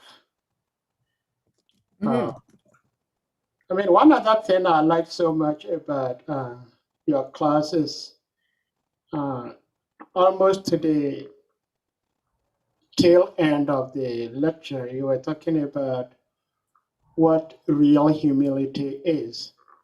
And I've heard from Srila Radhanath Maharaj. He says, too much sign of humility. No, it says too much humility is a sign of a thief. I'm sure you are aware about that. So Yeah. that is like a food for thought. But my question is from the text itself, where it says, expert dramatists, artists, dancers, singers, historians, genealogists, learned speakers, all gave their respective contributions. Mm. They all gave their respective contributions. And why did they give their respective contributions? Because they were inspired by the superhuman pastimes of the Lord. So my question is, why am I not being able to give my respective contribution to devotional service, to serving my guru? And what is it that I'm looking for that I've not been able to find that is preventing me from giving my all to devotional service? So, what usually causes us to, one, not give our all, or if we want to give our all, which is dependent on something, what is that something that is lacking that we are not giving our all? Hare Krishna. So if I understand it, this is not an institutional question. Like no one else is keeping you from being able to give your respective contribution. It's a question of internal thought, right? And reflection. So, you know, what does stop us from giving our all? It's us. Actually, excuse me, it's both. It's both It's both. individually and institutionally. Yes. So yeah, on an individual and institutional question, the answer kind of is the same.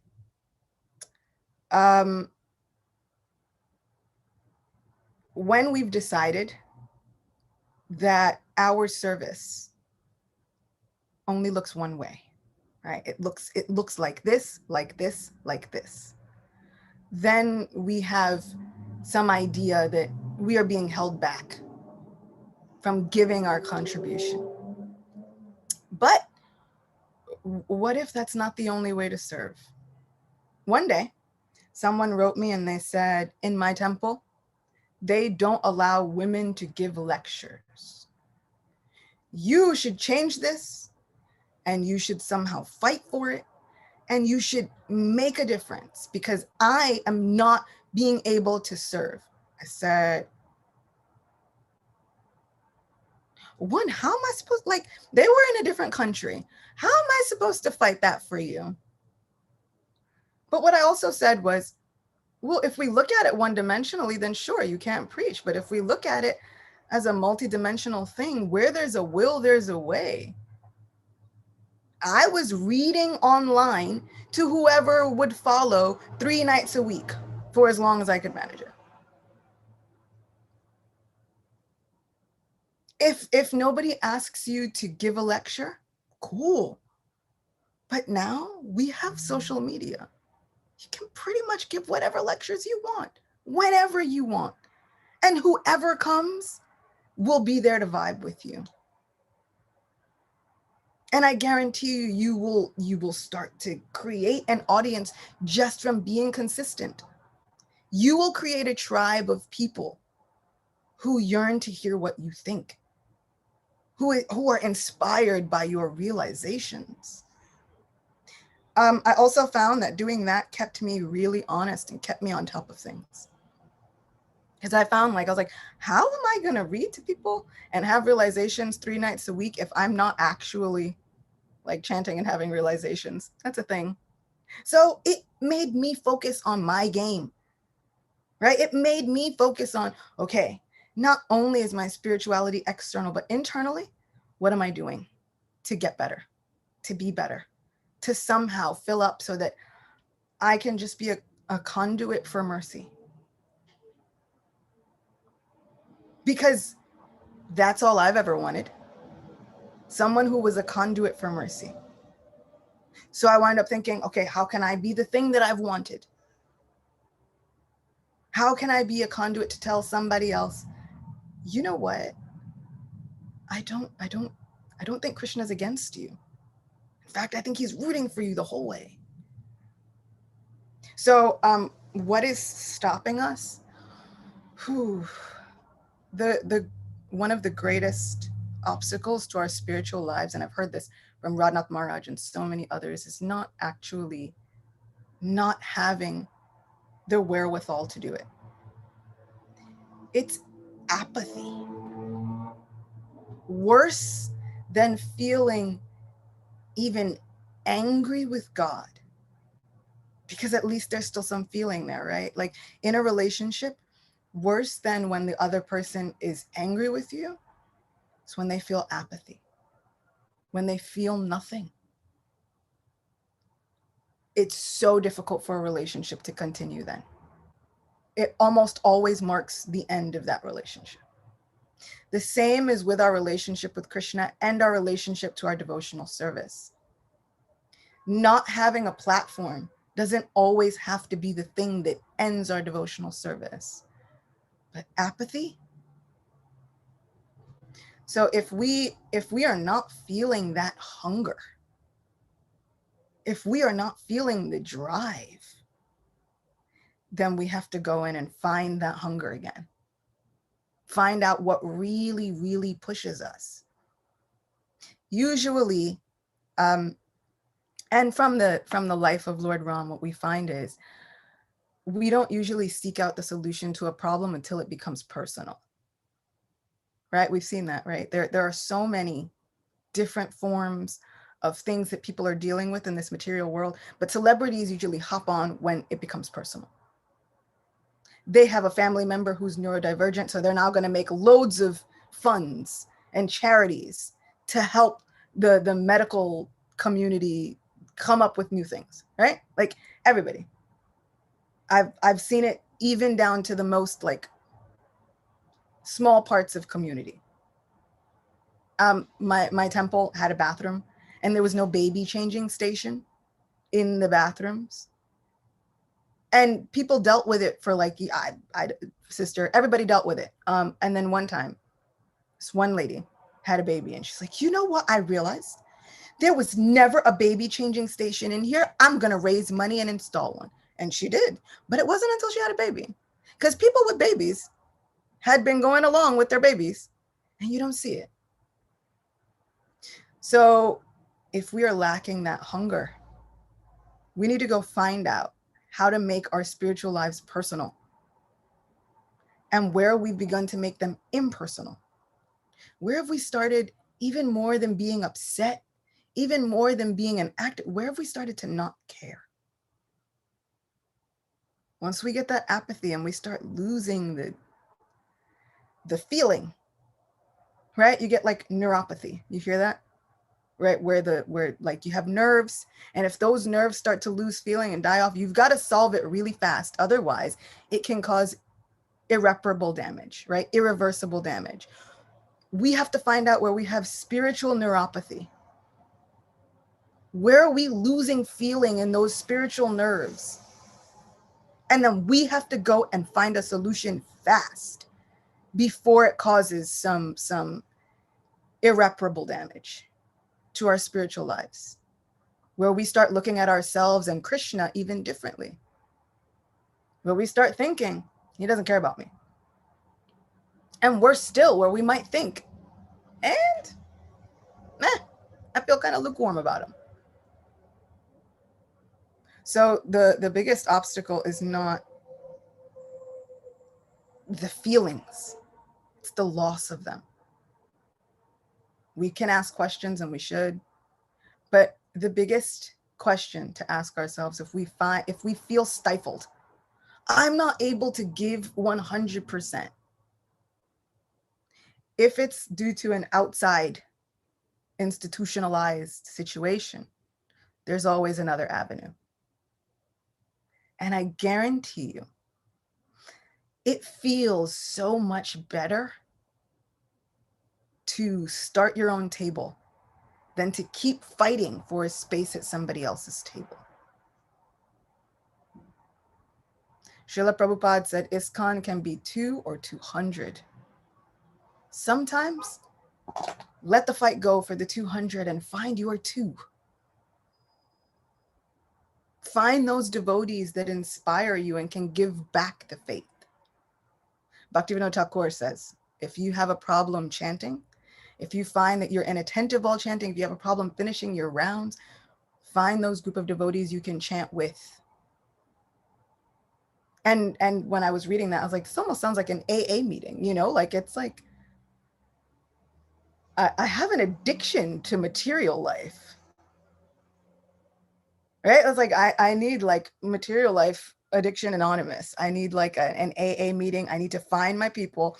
I need to go, guys, I'm having a problem. And he says, when you chant in the assembly of those people who uplift and encourage you, it brings more focus to your own chanting. It enlivens you.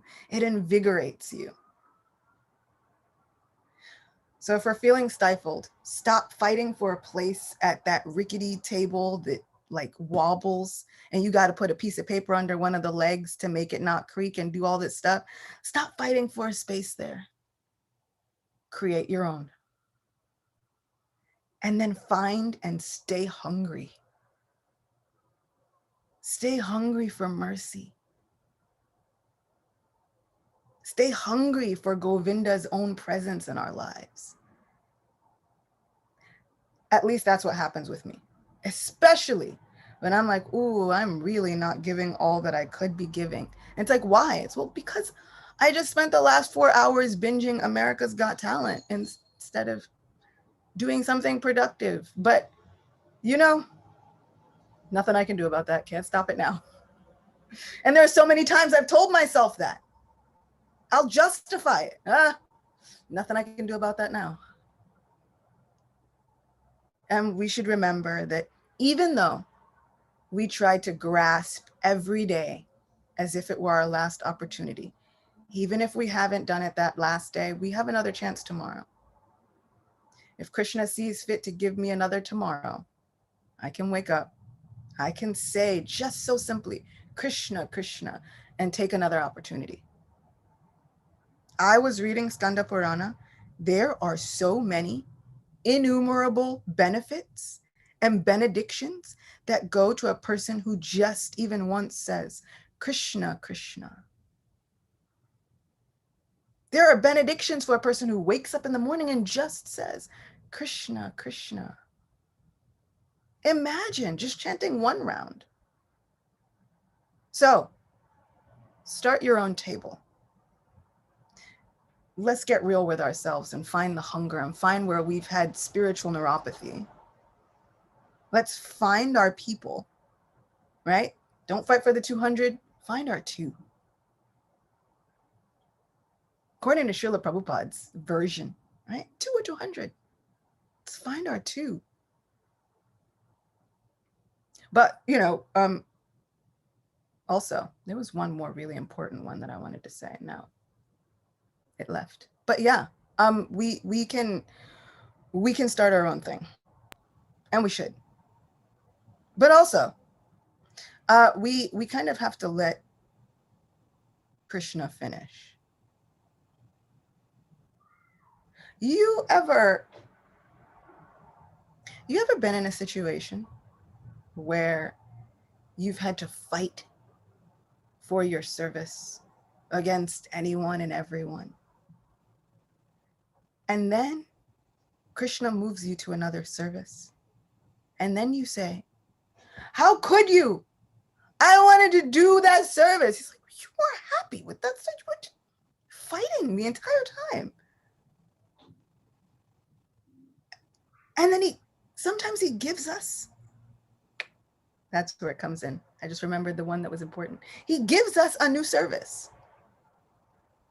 And we refuse to see it because we're fixated on the other service over there. We have to remember that sometimes Krishna is answering our prayers. That might not always look the way we think it's going to look. I had a conversation with a person. They said, I was a pujari, I fought with everybody, and I was doing things, and then Krishna took it all away. I said, well, okay. But also, maybe he and I was like, and I'm willing to bet you. And we shouldn't be gambling, so I could only say that on something that I was like 98% sure it was true. Like, I'm willing to bet you that he's given you an even better, greater service. She said, you're right. Well, I am preaching to loads of new people, and now there are people listening to me, and there are people asking me questions, and I'm being out there. So don't fight for that anymore. Krishna's asking you to dress him in a different way. Krishna's asking you to perform an arti in a different way. Can we accept Krishna's blessings and his mercy when they come on? And also, have a celebration. Celebrate the small victories. Sometimes we're like, if I didn't chant all 16 rounds, then it means nothing. And if I did chant all 16 rounds and I still don't celebrate because it's what you were supposed to do, and why celebrate whatever it was that you were just supposed to do? It's just the bare minimum. Also, if you chant more than 16 rounds, don't celebrate it and don't tell anybody, otherwise you're being too like self-involved. Celebrate the small victories. If you only chanted one round, celebrate it. That's one round that you chanted. That is bringing Krishna's mercy. I guarantee you, the celebration makes you want to chant more. If we find that we are celebrating and giving ourselves an excuse to not chant, that's a different problem. But the celebration, if we really look at it, oh my goodness, I took 7 minutes to call Krishna's mercy and presence into my life right here, right now. Usually that's enough to make me want to chant another one. Usually that's enough to make me want to say, okay, maybe I can just chant one more. And this time, really listening, just one more. So the only thing stopping us on a personal level, institutional level, is us.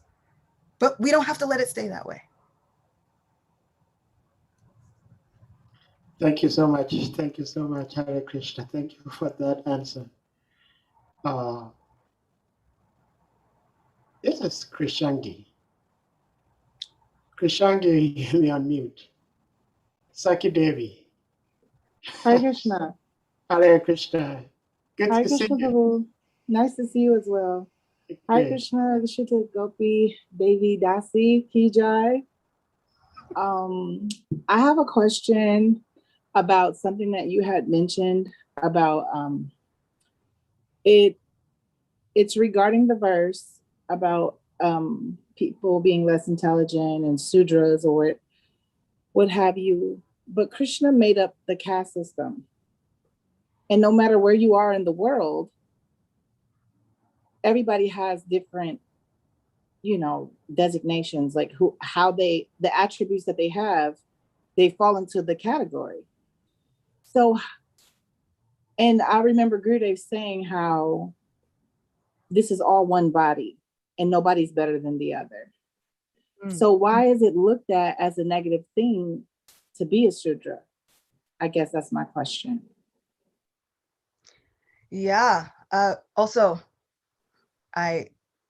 thanks for letting me answer a question for one of my most favorite people in this entire material creation, hands down. So there's a famous verse that Chatur Varnam Maya Shishtam, this idea that Krishna has created all varnas and all dharmas and all castes, etc. And it is kind of like the body. It's kind of like saying so-and-so represents the feet. And then you saying like, oh, I hate feet. Even my own. My God. It sounds a little bit preposterous, right? Like, and it's like, my God, I hate butts.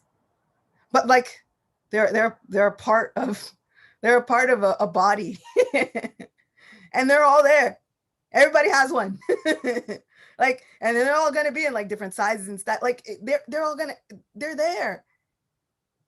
So, if we start looking at it, it's like the question is, how did it become bad? How did it? Because people are going to find ways to exert power over one another. And that becomes a really easy thing to do with in terms of language, right? So now, even if you want to look at it and somebody says dharma, somebody else says religion, when we start looking at the words, right, then people start calling me an uncultured so-and-so and cursing me out because they've decided that the word is something different. And this is what happens all the time.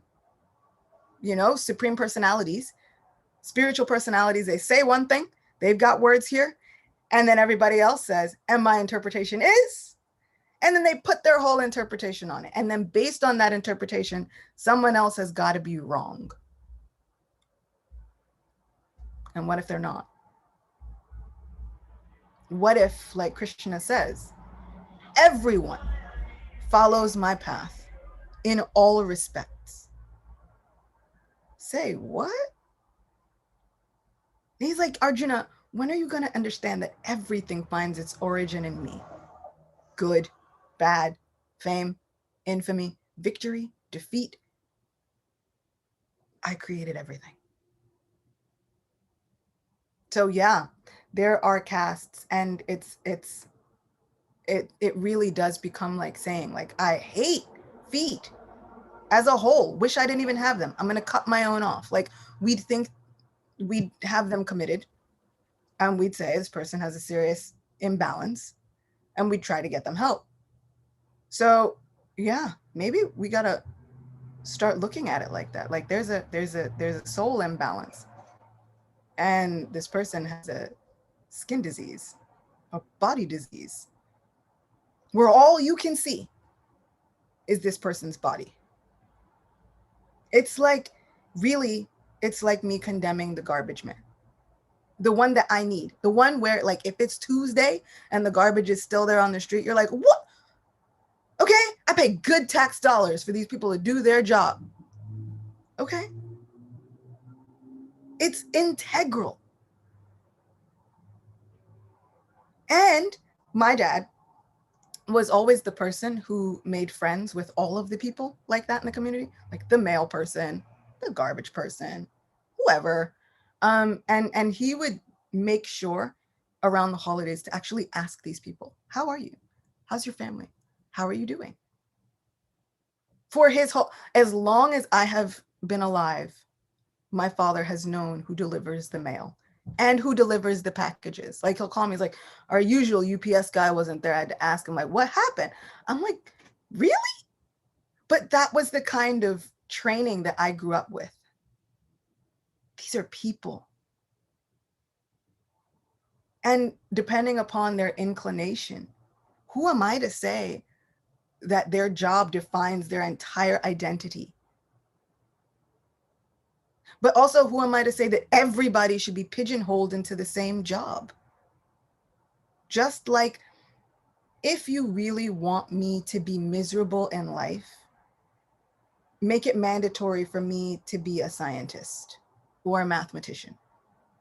Those are the times when I'm like, okay, I gladly concede I am less intelligent than the scientists and the mathematicians. I have a different kind of intelligence, and I will be miserable if I'm stuck there. I'm more of a dramatist, more of an actress. Went to school for creativity. So if those were traditionally found in Sudra families because they were willing to do work and have fun, okay, I don't care. And it's only because what they say is they were traditionally living off of the wealth of other patrons. But who wasn't? The Brahmins begged. Like, they didn't have their own wealth. It all came from somebody else. The only people who were the wealth keepers really of society were the Kshatriyas. The Vaishyas were engaged in trade and agriculture, and that was okay. There was a quote circulating recently from Chanakya Pandit, which said something like, For a spiritual person, it's like it names all of these people, and like Vaishyas and women and Shudras should never even be seen. And people were kind of using that quote to say that women shouldn't be like gurus, which, you know, that wasn't the point that was fascinating about me, because like, I'm okay, whatever. Look, everybody needs to do their own thing. Mind your business, do your work, shut up. See? The most fascinating part about that to me was they were saying Vaishyas and Shudras and women should not even be seen by a spiritual person. And I'm like, cool. Do you know my Vrindavan Krishna took birth in a Vaishya family? All you spiritual people, don't look at him. More for me. I was so excited. I was like, I wonder if any of these people are going to realize that Krishna was a Vaishya. When we think about it, even in terms of animals, like people, they're like, oh, hogs are low life forms and all these. Krishna became a boar. It's amazing. There was one lecture my Guru Maharaj was giving on this story of Varahadev. And he said, Krishna can become a boar and it will be the most beautiful boar you've ever seen, with people offering prayers. Who offers prayers to a pig? No one, usually. But now Krishna can become a boar and you'll offer prayers and poetry, and it'll be the most beautiful, beautiful boar that you've ever seen. And then he said, anyone who does not have full faith in these Vedic histories is the most unfortunate, dull-headed person in all of creation. See, these lectures were like pre-2000. I feel like the pre-2000 lectures, my Guru Maharaj says some things. And then after year 2000, kind of mellows out. Gets very calm, says the sweet thing. But most unfortunate, dull-headed person in all of creation. And I'm like, word. These stories, and that's kind of what I like about having this woman's body, this go-round. They say, and even in Srimad Bhagavatam, they're like, women love hearing stories. I can say that that is true. As a person who can come to the identification that, sure, this time go around, I'm a woman. I love a great story. And Krishna has built so many stories for me to love. It's like he was trying to say, okay, just for you. I'm doing this just for you. And then he does that for every single soul. There are some souls that are like, my scientific mind needs to have it down to the atom. And so Krishna's like, no problem. I'm going to do this just for you. I'm going to give you full cantos down to the atom. So we shouldn't hate the form that Krishna's mercy takes. They say that Krishna has appeared in unlimited forms, in unlimited places on the earth.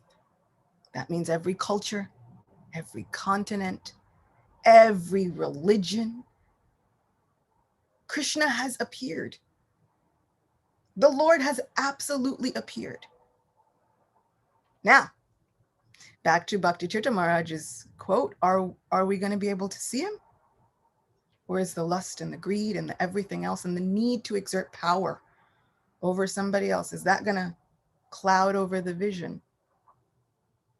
The example of Hiranyaksha and Hiranyakashipu is always so astounding for me. Varahadev, this wonderful boar incarnation that we should all believe in with full faith, kills the demon Hiranyaksha. Hiranyakashipu is so angry, he goes charging after the Supreme Person. Finally, he's going to chase him down everywhere. Varahadev says, I know he's never going to stop. His determination is too great. Imagine if we chased Krishna with that amount of determination. Krishna's looking at the demon going, he's never going to stop. His determination is too great. Imagine if we applied that to our spiritual lives. So he says, his determination is too great, but I can't deal with this demon right now. It is not his time. I have to hide. He says, I'll hide in a place that he'll never look. And he goes and he hides. in Hiranyakashipu's heart.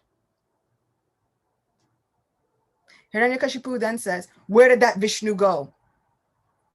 He loses him in his own heart. Are we going to be able to see Krishna's mercy wherever it shows up? Shudra, Vaishya, Brahmin, Kshatriya, outside of every caste, outside of whatever it is. Can we see his mercy show up in the life of a doctor, in the life of a garbage man, in the life of a firefighter, in the life of an actress, in the life of a social worker? Can we see his mercy show up? Or are we stuck with the cataract thinking clouding up our minds, saying Krishna can't talk through you? Who gave you the right? Because if you have the right, then that means I have less of a right. That's not how Krishna works. You have the right and I have the right, and it's all full, because that's how Krishna works. Shri Upanishad is one of the most confusing texts ever. And Bhakti Chitta Maharaj has written a whole reflection series on it, and that helped me understand it. But one of the first verses of Shri Upanishad is everything about the Supreme Person is complete and perfect. And every expansion and part of the Supreme Whole is also perfect and complete. Well, if I'm not an expansion of the Supreme Person, are we not all part and parcel of that Supreme Person? So intrinsically, at our best, we are also perfect and complete. Perfectly, completely made for service. So this looking at these different designations, of course, they always say is like looking at the hand and saying, I don't like you, you can't serve today. And then trying to eat without it becomes very difficult. So when we start to exert power over other people, that becomes when we try to eat without using the hands or a mouth. We can make ways around it. It's going to be difficult though. So my hope is that we can become ready to see those agents. We can become more ready to see Krishna wherever he appears, because he's going to show up. And what if I mistake him? Because I'm too busy thinking somebody else is wrong or less intelligent or less knowledgeable or a savage or less civilized. Because why? They look different. They have a different haircut. They eat something different. What if I miss him? What if they have a perfect vision of who my friend is, but I can't see it? So that's my goal, is to be more like the acharyas that I love, who didn't take those designations into account. They were able to see our friend, our Lord, our master, wherever he showed up. So they say the master knows his dog wherever, but the dog also knows the master. They can sniff him out, no problem. The dog knows the owner. So I want to become like that person who can sniff out my supreme best friend, wherever he's hiding, anywhere, in whatever form he takes. Like, oh, wow, that's different from what I've seen, but cool. Do we really think that anybody had seen a boar incarnation before? It came out of some man's nose. Like this is something no one's ever seen. Like they said, it's in the book, right? The first thing they said was, what is that? I don't think anybody's ever seen this before. But they were ready and willing to acknowledge Krishna's mercy. They were ready and willing to acknowledge the Lord however and wherever he appeared. And there are so many expansions. We've got Parshuram, we've got Prithu Prabhu, we've got Acyuta, we've got so many. And it's only the most unfortunate people who are saying, you know what, I don't acknowledge that as a form of God. And he doesn't always look the same. He's got a fish, a tortoise, half man, half lion. We still sing about it today. So let's not let these designations trip us up. And when we see the people who are only looking at the designations and who are weaponizing them, let's try and look at them as though we'd look at somebody who had a real illness. Yeesh, that person's got a problem. I'm going to pray, because I'm not always a doctor. I can't always fix the thing. I can stay away from it. Like sometimes I'm like, ooh, I need to quarantine from that person. And that's okay. But I want to stop looking at it like, oh, and more of really recognizing that person's unfortunate. And they're not going to get what they want. Because at heart, everybody's looking to be accepted and loved. And those kinds of designations don't get us the acceptance and the love that we're hankering for. It gets us a reciprocative Lord who then also sees designations. Isn't that something? God won't see the designations unless we do. And then he reciprocates. Thank you. I have a question, please. Can you hear me? Yeah. From the papers, Prabhupada seems to be kind of contradicting himself. Because Let's see.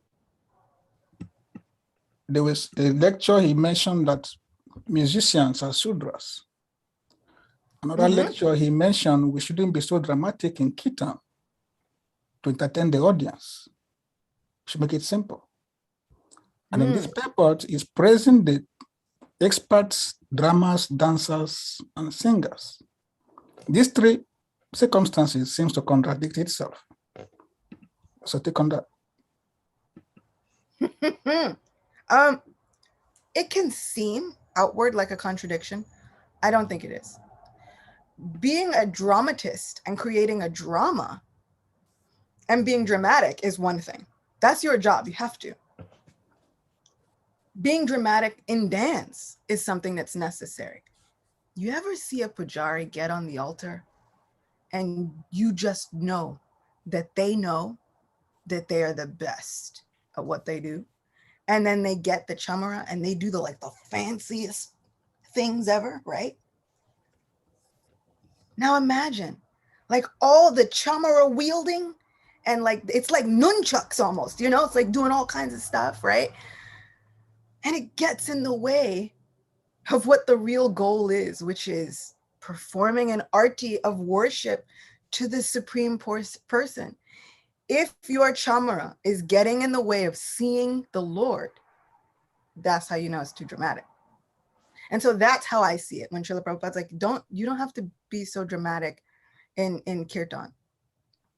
Oh, you don't, it doesn't always call for that. So if you are, and I have been there, and I've caught myself sometimes, you get into a kirtan and everybody's singing back. And sometimes you feel like you want to get carried away with yourself. And then, it's like almost head banging at a concert and you really want to you want to go for it. So sometimes that's necessary, depending upon the crowd, right? There are certain crowds that's actually necessary as a service. There is a showmanship that has to go along with it. But are we doing it as a service, or are we doing it because, man, I look good on this stage? It's like I'm the Beyonce of kirtan. I don't want to toot my own horn, but once those thoughts really start entering in, we've gone too far. We got to pull ourselves back, or the holy name will do it for you. So when Srila Prabhupada, says, I don't think he means that we should all just be deadpan and no one should have any facial expressions. That's, even Krishna. They say he would play his flute and he would dress up and he would enter Vrindavan looking exactly like a dramatic dancer on the stage. This is my supreme person. He's going to be dramatic. And in all of his pastimes, he's super dramatic. And when he plays the flute, he knows exactly what he's doing. He's being dramatic. Even down to the way that he lays his head on his left shoulder. So much so that they've written poetry about it. The way that he moves his eyebrows while he plays his flute, casts sidelong glances. Who else do we know other than the most dramatic people are going around, or you have a real like hatred for people if you give them that amount of side eye? But who else? So how do we differentiate the Vrindavan or musicians who imitate Krishna and being in the mood?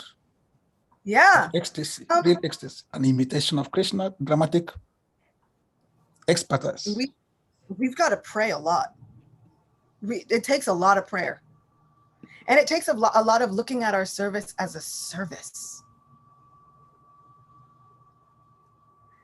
There are very few people who had the showmanship of Bhakti Tirtha Swami.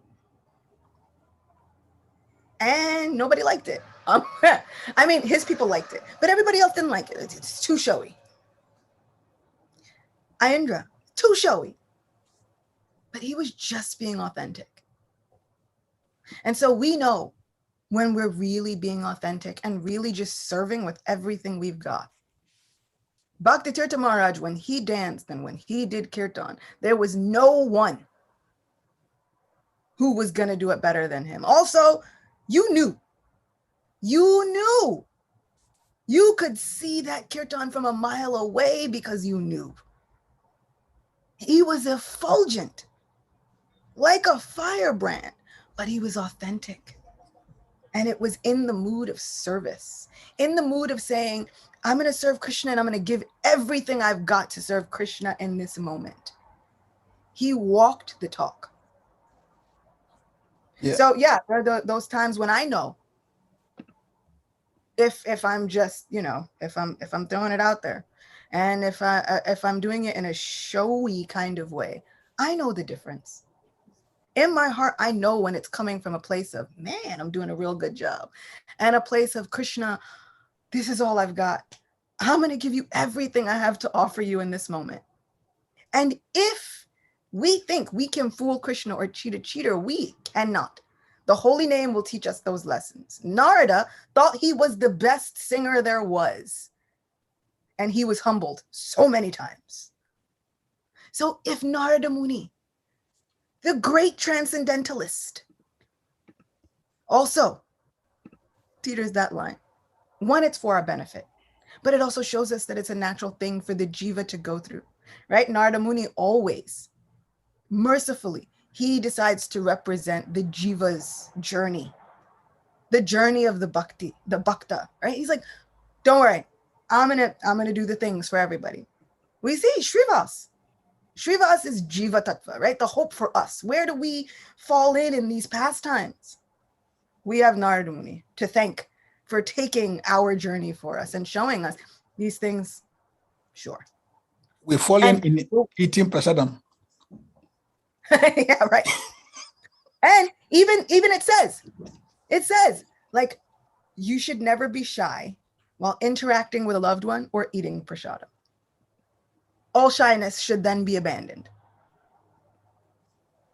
So like all these people, you ever see it on a show where the people have to feed each other? And it's like these dainty little bites. That doesn't really exist. It's for the show. But we don't have to, you don't have to be shy when dealing in an intimate romantic relationship and when eating prasadam. So yeah, if we're doing it for service, Krishna will know. And if we're not doing it for service, Krishna will know. But also Srila Prabhupada was seeing, and he's trying to guard against. He's like, guys, be careful. Like, I'm seeing some things. So he's seeing an entire movement of people. So yes, dramatists, artists, dramatic people are necessary for spiritual upliftment. They're necessary, but also authentically and in a mood of service.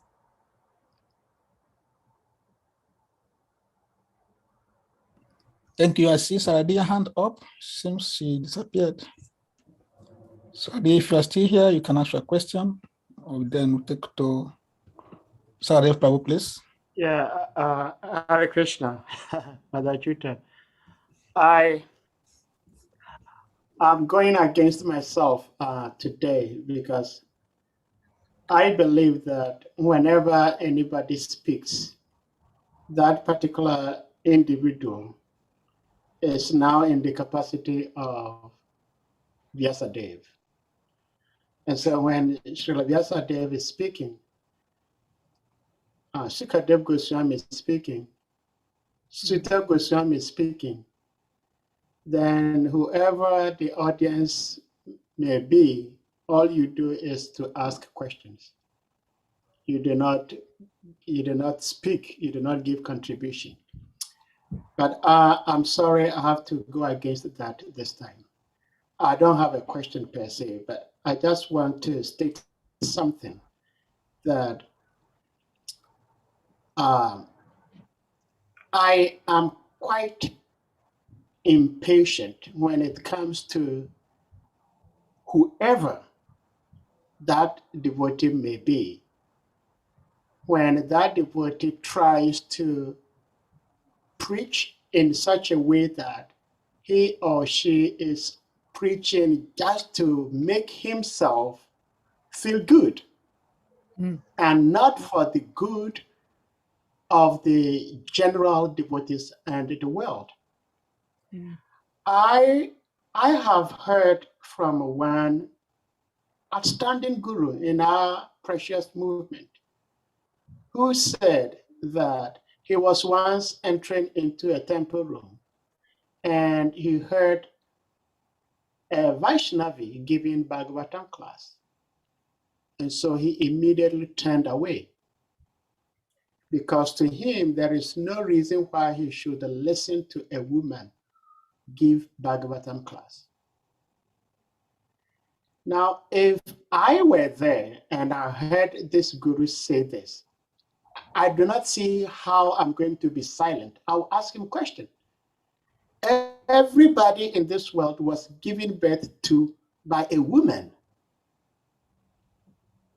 Srila Prabhupada and his immeasurable wisdom. There were many devotees who sang Govinda Madi Purusham. He selected a woman, Mother Yamunas. If that guru says that he cannot listen to a woman speak Bhagavatam, does he listen to Mother Yamuna's Govinda Madi Purusham in the temple room every morning?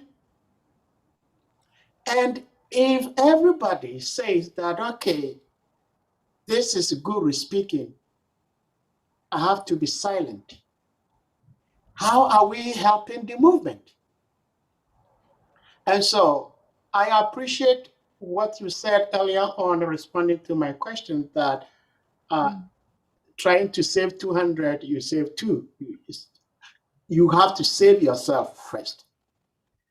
But as much as I try to save myself first, if by trying to save the general movement, even I have to go to hell, personally, I do not care. After all, hell is for souls also. I'm not different from the souls rotting in hell. I can go to hell if I have to. But it's very difficult and almost impossible for me to sit and see somebody twist the philosophy to suit his or her own personal gratification or preference. And when I do that, I'm not trying to do that to prove to anybody that I know better or I'm better than you. I'm trying to do that as a service. And I do not want people to see me as Sahadev being proud or pompous. But if somebody sees me in that way, I do not care. That's just what I wanted to say. So if you're a woman, do not let anybody discourage you or minimize your potential of being an outstanding devotee. Be who you can be. Hare Krishna. Yeah, I wholeheartedly agree. And we've just seen, Krishna's example of societal designations. There are some people who have natural inclinations of a Kshatriya. These are the people who say, I can't it physically hurts me to just sit and say nothing. And for me, you know, I'm also a little bit fiery. So I'm, you know, behind the scenes, everyone was like, yeah, get him. But also I feel like at a certain point, yeah, but at another point, I could spend so much time trying to convince that person, because you'll be right. It's like, so then do you not read the 8th chapter of First Canto? Like, do we not read the prayers of Queen Kunti? Because that's a whole, just saying. She was talking a lot. Like, they gave her her own section. Do we not read the conversation between Kapila Dev and Devahuti? Do we not read the end of Srimad Bhagavatam where we hear about Pingala? Do we not hear about Uttara's prayers? Do we not? Like, there's a whole, there's plot holes in there. And so I try to ask myself, okay, how much time can I really devote to arguing with that person? Especially if they're going to be of the same opinion. Or do I recognize my capabilities? So sometimes we also have to look at our own capabilities. Now, Sadhya Prabhu is much more capable than I am. So sometimes I have to look at my capabilities and say, am I capable? And not capable like that, but do I really want to spend my time arguing with this person and their position might never be changed? Or do I want to create a safe space for all those people who are going to be confused by that person, where they can come and feel accepted? So sometimes I absolutely will argue with the people, especially if they come to me. There are so many times where people come to me specifically and they're like, hey, I don't think you should be preaching at all. I mean, let's face it, you're Black. And I'm always like, what does that have to do with anything? like, okay, you're brown, I'm brown. We're sometimes the same color brown, but somehow or other, the designation has been placed. Like, you know, I've looked, I'm like, we are the same color brown. How did it get to be that you're brown, but I'm Black? And always. And sometimes their views are changed. And sometimes they said, wow, you brought up some really interesting points. Maybe I want to go rethink my life. And sometimes their views are not changed. And so when the view is not changed, I want to be in a position to just make a place where all those other people who are going to be confused and hurt by that mindset, I want to have a place where they can come in and not feel so sad.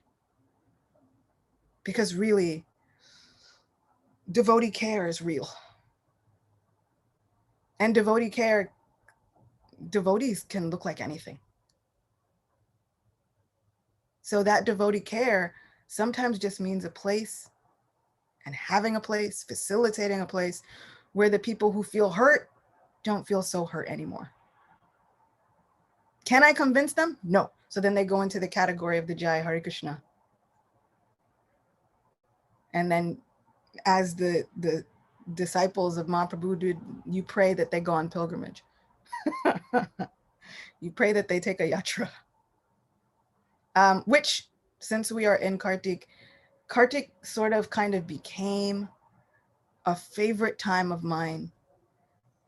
Over, like, you know, Damadarastakam, I love. Worshipping little baby Gopal, I love. All of the festivals in Kartik, I love. But there's one more festival that is not often spoken about. It is the festival that I feel when the people that I don't like and don't agree with take a vow to fast from social media for a month. That's an amazing miracle of Kartik. Okay, it's great. So sometimes, and my mom has also, you know, she's prayed for people to be promoted out of her life. Like, dear Lord, you can move them. And it could look like an upgrade to them, which usually it does. But, and then I gotta let them go. And if that happens, And if I'm in a situation where, you know, people will turn away, not hearing what I have to say because of the body that I'm currently inhabiting, Krishna didn't want to talk to them. Yikes. Because, you know, at some point, I'm going to try my best to quote something that Krishna has said. So it must mean that Krishna didn't want to talk to them. Not that day. Not right then. I want to try and be in a situation and put myself in a position where Krishna wants to talk to me. Thank you so much, Sajay Prabhu. That was...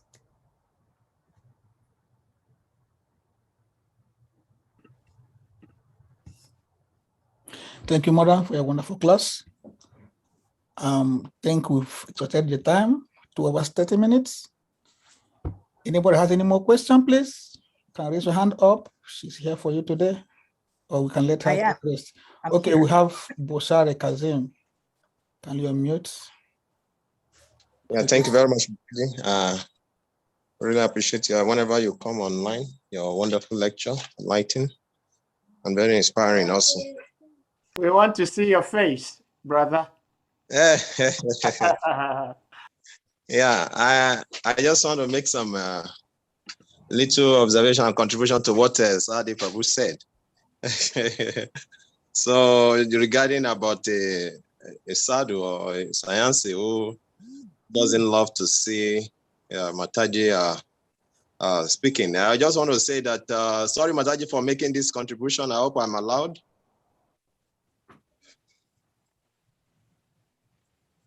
So what I was trying to say is that yes, Sadi Prabhu, you know that our movement is more of a Chaitanya Prabhu's movement, which is Achintya Veda Veda Tattva. So there's going to be like a Chaitanya Prabhu when he was on the planet, he banned, you know, kind of, is one of his associates, Sayansi, who went to beg rice from a Mataji and look at the Mataji, and he wants the Sayansi to be very strict. And there's some Sayansi who are very liberal also, who accepts, you know, who can accommodate ladies and, you know, intimately relate with them and they don't have issue. So I was just trying to say that, yes, maybe that is that Sayansi kind of vow in his mind that, okay, I don't want to hear a voice of woman, just like Mahaprabhu also was very strict in his time. So I think our movement is of this two way, you know, Achintya Veda Veda Tattva. So it can either be this way or that way. So it's not just one way. So if that the guru or sadhu or pure devotee he has taken that vow that he doesn't want to listen to a lady, no matter whatever is the advancement of that particular Mataji, is between him and Krishna. So that's just a little something I say. Let me just you know, add to it because, you know, our movement is more on that platform. Thank you. You know, I think the prayers of our people are super important. And I think that with Sadev Prabhu, like that's where he was going with it, you know? It's like, he's like, but these are valuable things. This is valuable knowledge that can help our spiritual lives. And so I think that his compassion is so overriding the all of the distinctions that we see outwardly. In terms of Mahaprabhu's movement, I feel like Sadev would have been the person canvassing for Maharaj Prataparudra, right? Like, Lord Chaitanya, I won't, he's rich. He's too rich. I can't do it. You know, sannyasi doesn't associate with rich people. I won't even see him. And the devotees were clamoring, but Mahaprabhu, please, you give him your mercy. Everyone deserves your mercy. You've given it to everyone. And this person is your devotee. I feel like he would have been one of those people canvassing for Maharaj Prataparudra and begging Mahaprabhu for his mercy for Maharaj Prataparudra. And in the end, Mahaprabhu made exceptions. So many exceptions he made. Ladies, kings, etc. He made so many exceptions. But some of it comes from the mercy of the Vaishnavas. That's, he told Durvasa Muni, where my devotees' mercy goes, I have to follow. So the best thing we can do is to get devotees to pray for us, is to get devotees to canvas for us for Krishna's mercy. Because Krishna says, I'm duty bound. I have to give it. So I really do believe that his compassion is coming from a place less of condemning and more of like, but how could you not see how great? Like, it's like you eating your favorite food and you just want somebody else to taste it. And they're like, I don't really like cheese. They're like, how could you not like cheese? Please just taste it. After we've offered it, it's been like the best. So, I hear it because this world is inconceivable. And devotees and the way that they view their Krishna consciousness can be inconceivable and unlimited. So unlimited. But I think, our Lord, who is Janardana, who can see into those innermost intentions, right? He digs deep. He knows what the intentions of everybody are. And it might seem as though that devotee is flourishing. It might look like it. In the case of Ramachandra Puri, who we spoke about earlier, he had some way different ideas than his spiritual master. He was all about remembering the impersonal Brahman. And Madhavendra Puri was so upset. Bhaktisiddhanta Saraswati Thakur says that those differing ideologies and the way that he presented them, right? It's one thing if you have an ideology that's different, but when you start to present it in that kind of way, it caused such an offense that it made his spiritual master stop praying for the benefit of the disciple. Whew. So Bhaktitirtha Maharaj gives a really interesting definition of the word aparad. To commit an offense is to do something which distances you from the mercy of the most compassionate Lord, Srimati Radharani. It is to do something that convinces Srimati Radharani to withdraw her mercy from your life. That is an aparad. I never forgot that definition because I never wanted to do something like that. Like, it was at that moment, I was like, oh God, never. So, on the outside, we see things. Mirabai went to go see one of the 6 Goswamis, and they had a servant there with them. And the servant said, who are you? She said, Mirabai, here to see the Goswami. I heard he's found my Krishna, and my Krishna looks a little different. And he said, well, you're a woman, and he's a Goswami, and we don't really associate with women, so sorry. And she said, please go and tell your master that I thought at our core we were all women, trying to serve that supreme Purusha. It's okay. And she leaves. The Goswami had no idea. When they go and tell the Goswami what happens, he's like, what are you doing? Call her back. But she's already gone. In some cases, they say she comes back, they have a conversation, and then she goes. So, in terms of the outward designations, there's so many people who have self-appointed, given themselves that authority of being able to judge who, what, and what is the right propriety and what is improper. But I just keep remembering our all-compassionate Lord, and I'm so grateful to devotees like Sahadev Prabhu who find it impossible not to stick up for devotees like me, and who I am sure will be canvassing for Krishna's mercy for me. If at any point Krishna decides, like, you know what, had enough of that Acyuta Gopi, I can't deal with her. I know Sahadev will be like, wait, But just remember, like there was one time she said one thing and it helped me. And then he will be canvassing for Krishna's mercy for all of us. So I can totally understand. I can understand both viewpoints. And sometimes it's so difficult. Gaur Govinda Maharaj says when you see the discrepancies between senior Vaishnavas, right? You see discrepancies between sannyasis. He says sometimes it's better to let them handle it. At the risk of committing an offense that will cause harm to us, sometimes it's better to let them handle that discrepancy.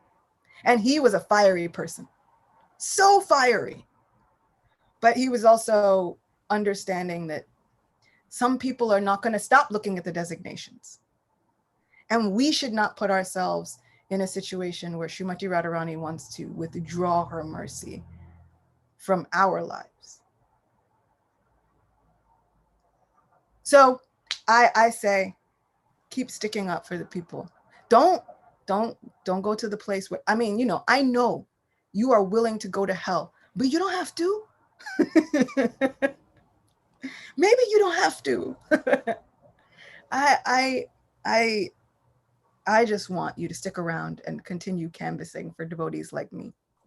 Thank you, Sadev Prabhu. And thank you also, Prabhu, for your contribution and being able to look at both sides of the matter.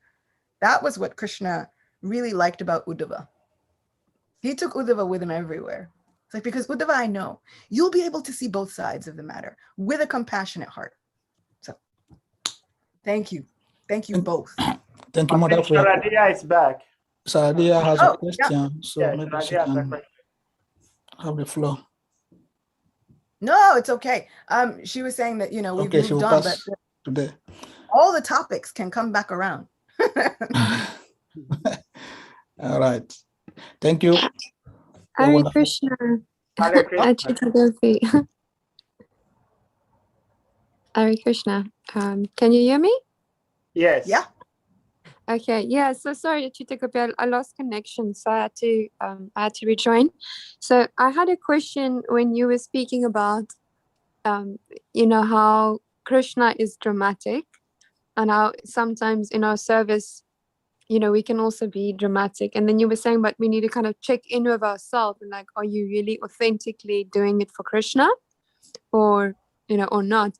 So my question is though, that sometimes, we might have a tendency to, be very bold or, be very flashy or, whatever it might be. We just might like to, in some way or the other express ourselves.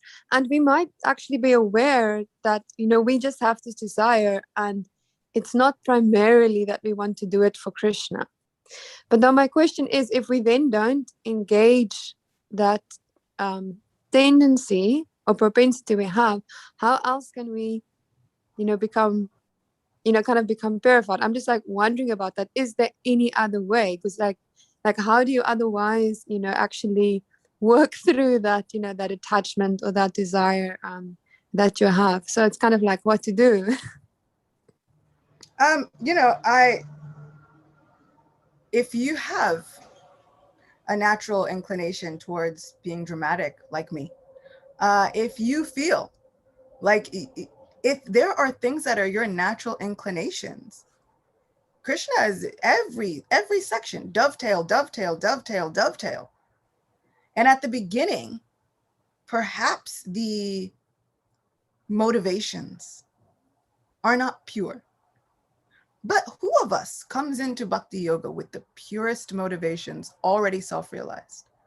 Unless you are like Gaur Govinda Maharaj. And then, right? So like, Srila Prabhupada said about him, he's like, no, he's been pure from birth.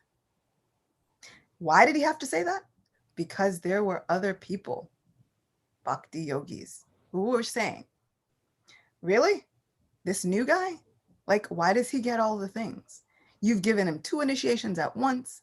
You've given him full sannyas initiation. You've given him free reign to do whatever he wants.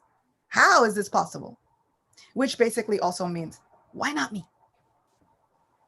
And Srila Prabhupada says, he says, whoa, you are new men. He's not new. He's been pure since birth. So, you know, when we come into bhakti yoga, we can understand that our motivations are not always the purest. But we say we keep going. And we say we keep giving. Because you know who's able to churn all of that out of us is Krishna. He will root out all of those intentions that are not pure and all those things. That's why that's, you know, when our devotional service gets real uncomfortable and we start chanting japa, and then we're faced with all the things that we don't want to look at about ourselves. Krishna's churning. He's grinding. He's cleaning the mirror. And we don't like it. It's uncomfortable. Feels like we're being pressed through a squeezer. But we keep going. Because to not dedicate those natural inclinations to Krishna makes us miserable. Shri Krishna tells Arjuna, he's like, what will repression accomplish? I love a God who says, what are you going to accomplish by repression? You have got to do your duty in your way. Because if you follow somebody else's path perfectly, it will only be dangerous. You could do somebody else's job perfectly, but if it's not yours, it's dangerous. So what do? We take those natural inclinations and we dovetail, dovetail, dovetail. We keep giving. We make the effort to keep giving. And if we're not pure, because we won't be, a lot of us, me, we may not be pure the first year or the second year or the 45th year. We keep giving. We keep going back and saying, this is the best that I have. And that's the purpose, right? That's the real purpose of this entire verse. Everyone in Dwarka took the best of what they had, whether it was a drama or art or a song or a dance or their feminine glances, right? Okay? Because everybody had something to give. They took the best of what they had and said, I'm just going to give it. In this instance, I'm going to give it to you, Krishna. And if we're not pure the first day, we come back and we try again the next day. And Krishna will show us the things that are uncomfortable. He's gonna question. Okay, but yeah, that was good there. Half an hour ago, that was nice. What about the motivation now?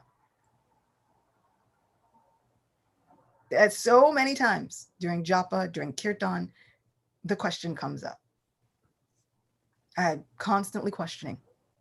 Okay, cool. That was great half an hour ago. Why are we doing it now? We still doing it for the same reason? Are we still, like, are we encouraging people to sing the holy names because this is the only solace we have?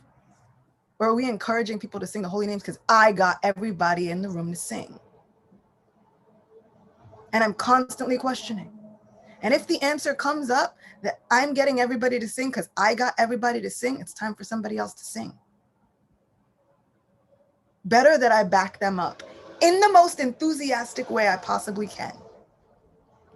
But that doesn't mean I stop doing my service. I'm still going to sing, still going to participate every day. My brother said something to me one time that kind of also changed my life and how I look at things. I was maybe 16 and we would do kirtan year round for Radha Govinda. And he said to me, and I'm sure this was something he even like mostly to himself, but I kind of took it on me. And he said, if you could just be as excited about kirtan in the wintertime when it's freezing cold and there are 3 people here, if you could be as excited in the wintertime as you are at festival time, then we really got something. And that stayed with me for the rest of my life. I want to be that excited. That's how I know I'm doing it for the service. What did all of our acharyas is like, if there's nobody to preach to, you preach to the 4 walls with the same enthusiasm. If I can figure that out, then I will be using my dramatics and all of my storytelling to its fullest potential. Then I'm using it for Krishna. If I can't sing because I don't have a primetime slot and there's nobody there and there's all this stuff and all whatever, then that's a problem. And sometimes, sometimes you can tell when the organizers do it deliberately, It's like, here, we've invited you to sing. You can sing at lunchtime. It's like, oh, okay. You do your seva, but also you can protect your seva. Sometimes it's like, oh, that's not the best for me to do my seva. But if I can be somehow as enthusiastic in the wintertime when no one's there as I am in the summertime when there's festivals and there are hundreds of people there, then I'm getting to the heart of what my service is. So Krishna he'll question us. He'll ask us questions. He's going to be in constant conversation with us because this whole Mahamantra, all that we've been doing, all the service is just asking Krishna, oh, my friend, engage me, but also interact with me. Speak with me. So we have to be sure that then when Krishna starts talking back, we're not like, whoa, I asked you to have a conversation, but I don't want to hear that. So I'm going to need us to talk about something else. We have to be able to take that in-depth look at ourselves also. It doesn't mean that we're bad and horrible people. It just means we try again. Try again. And keep giving your best offering. It doesn't have to be somebody else's, doesn't have to look like somebody else's. The point of this verse is everybody came and gave the best of what they had naturally. They even said the earth comes, she gives naturally the best of everything when Krishna appears. So she gives gems, and she gives this luscious grass, she gives all the best that she has, naturally. Krishna doesn't tell Arjuna to stop being himself. He says, be more of who you are. To the fullest extent, be all of who you are. Do it for me. Whatever you eat, whatever you offer, whatever you give away, whatever austerities you prefer, just do it for me. And I promise you, I will walk alongside you this entire journey. Thank you so much for your wonderful class and explanations. I think we've come to the end of the class, 3 hours. Thank you very much. More than expected. Thanks. So we ask all the devotees to kindly unmute yourselves. Hare Krishna for mother for coming. Hare Krishna, Hare Krishna, Krishna, Hare Hare, Hare Rama, Hare Rama, Rama Rama, Hare.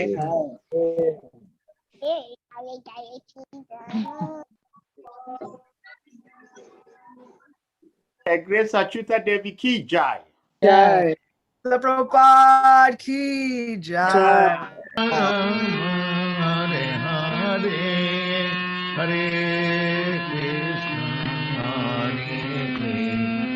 Krishna Krishna Hare Hare Hare Rama Hare Rama Rama Rama Hare Hare Hare Krishna Krishna Krishna Krishna Hare Hare Hare Krishna Hare Krishna Krishna Krishna Hare Hare Hare Rama Hare Rama Rama Rama Hare Hare Hare Krishna Krishna Krishna Hare Hare Hare Rama Hare Rama Rama Rama Hare Hare Hare Krishna Krishna Hare Hare Hare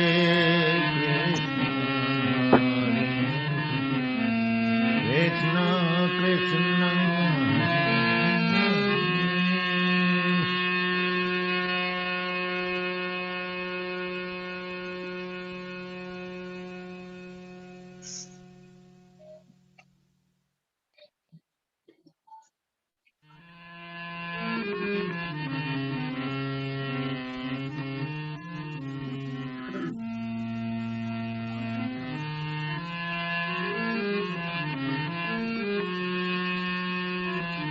Hare Krishna,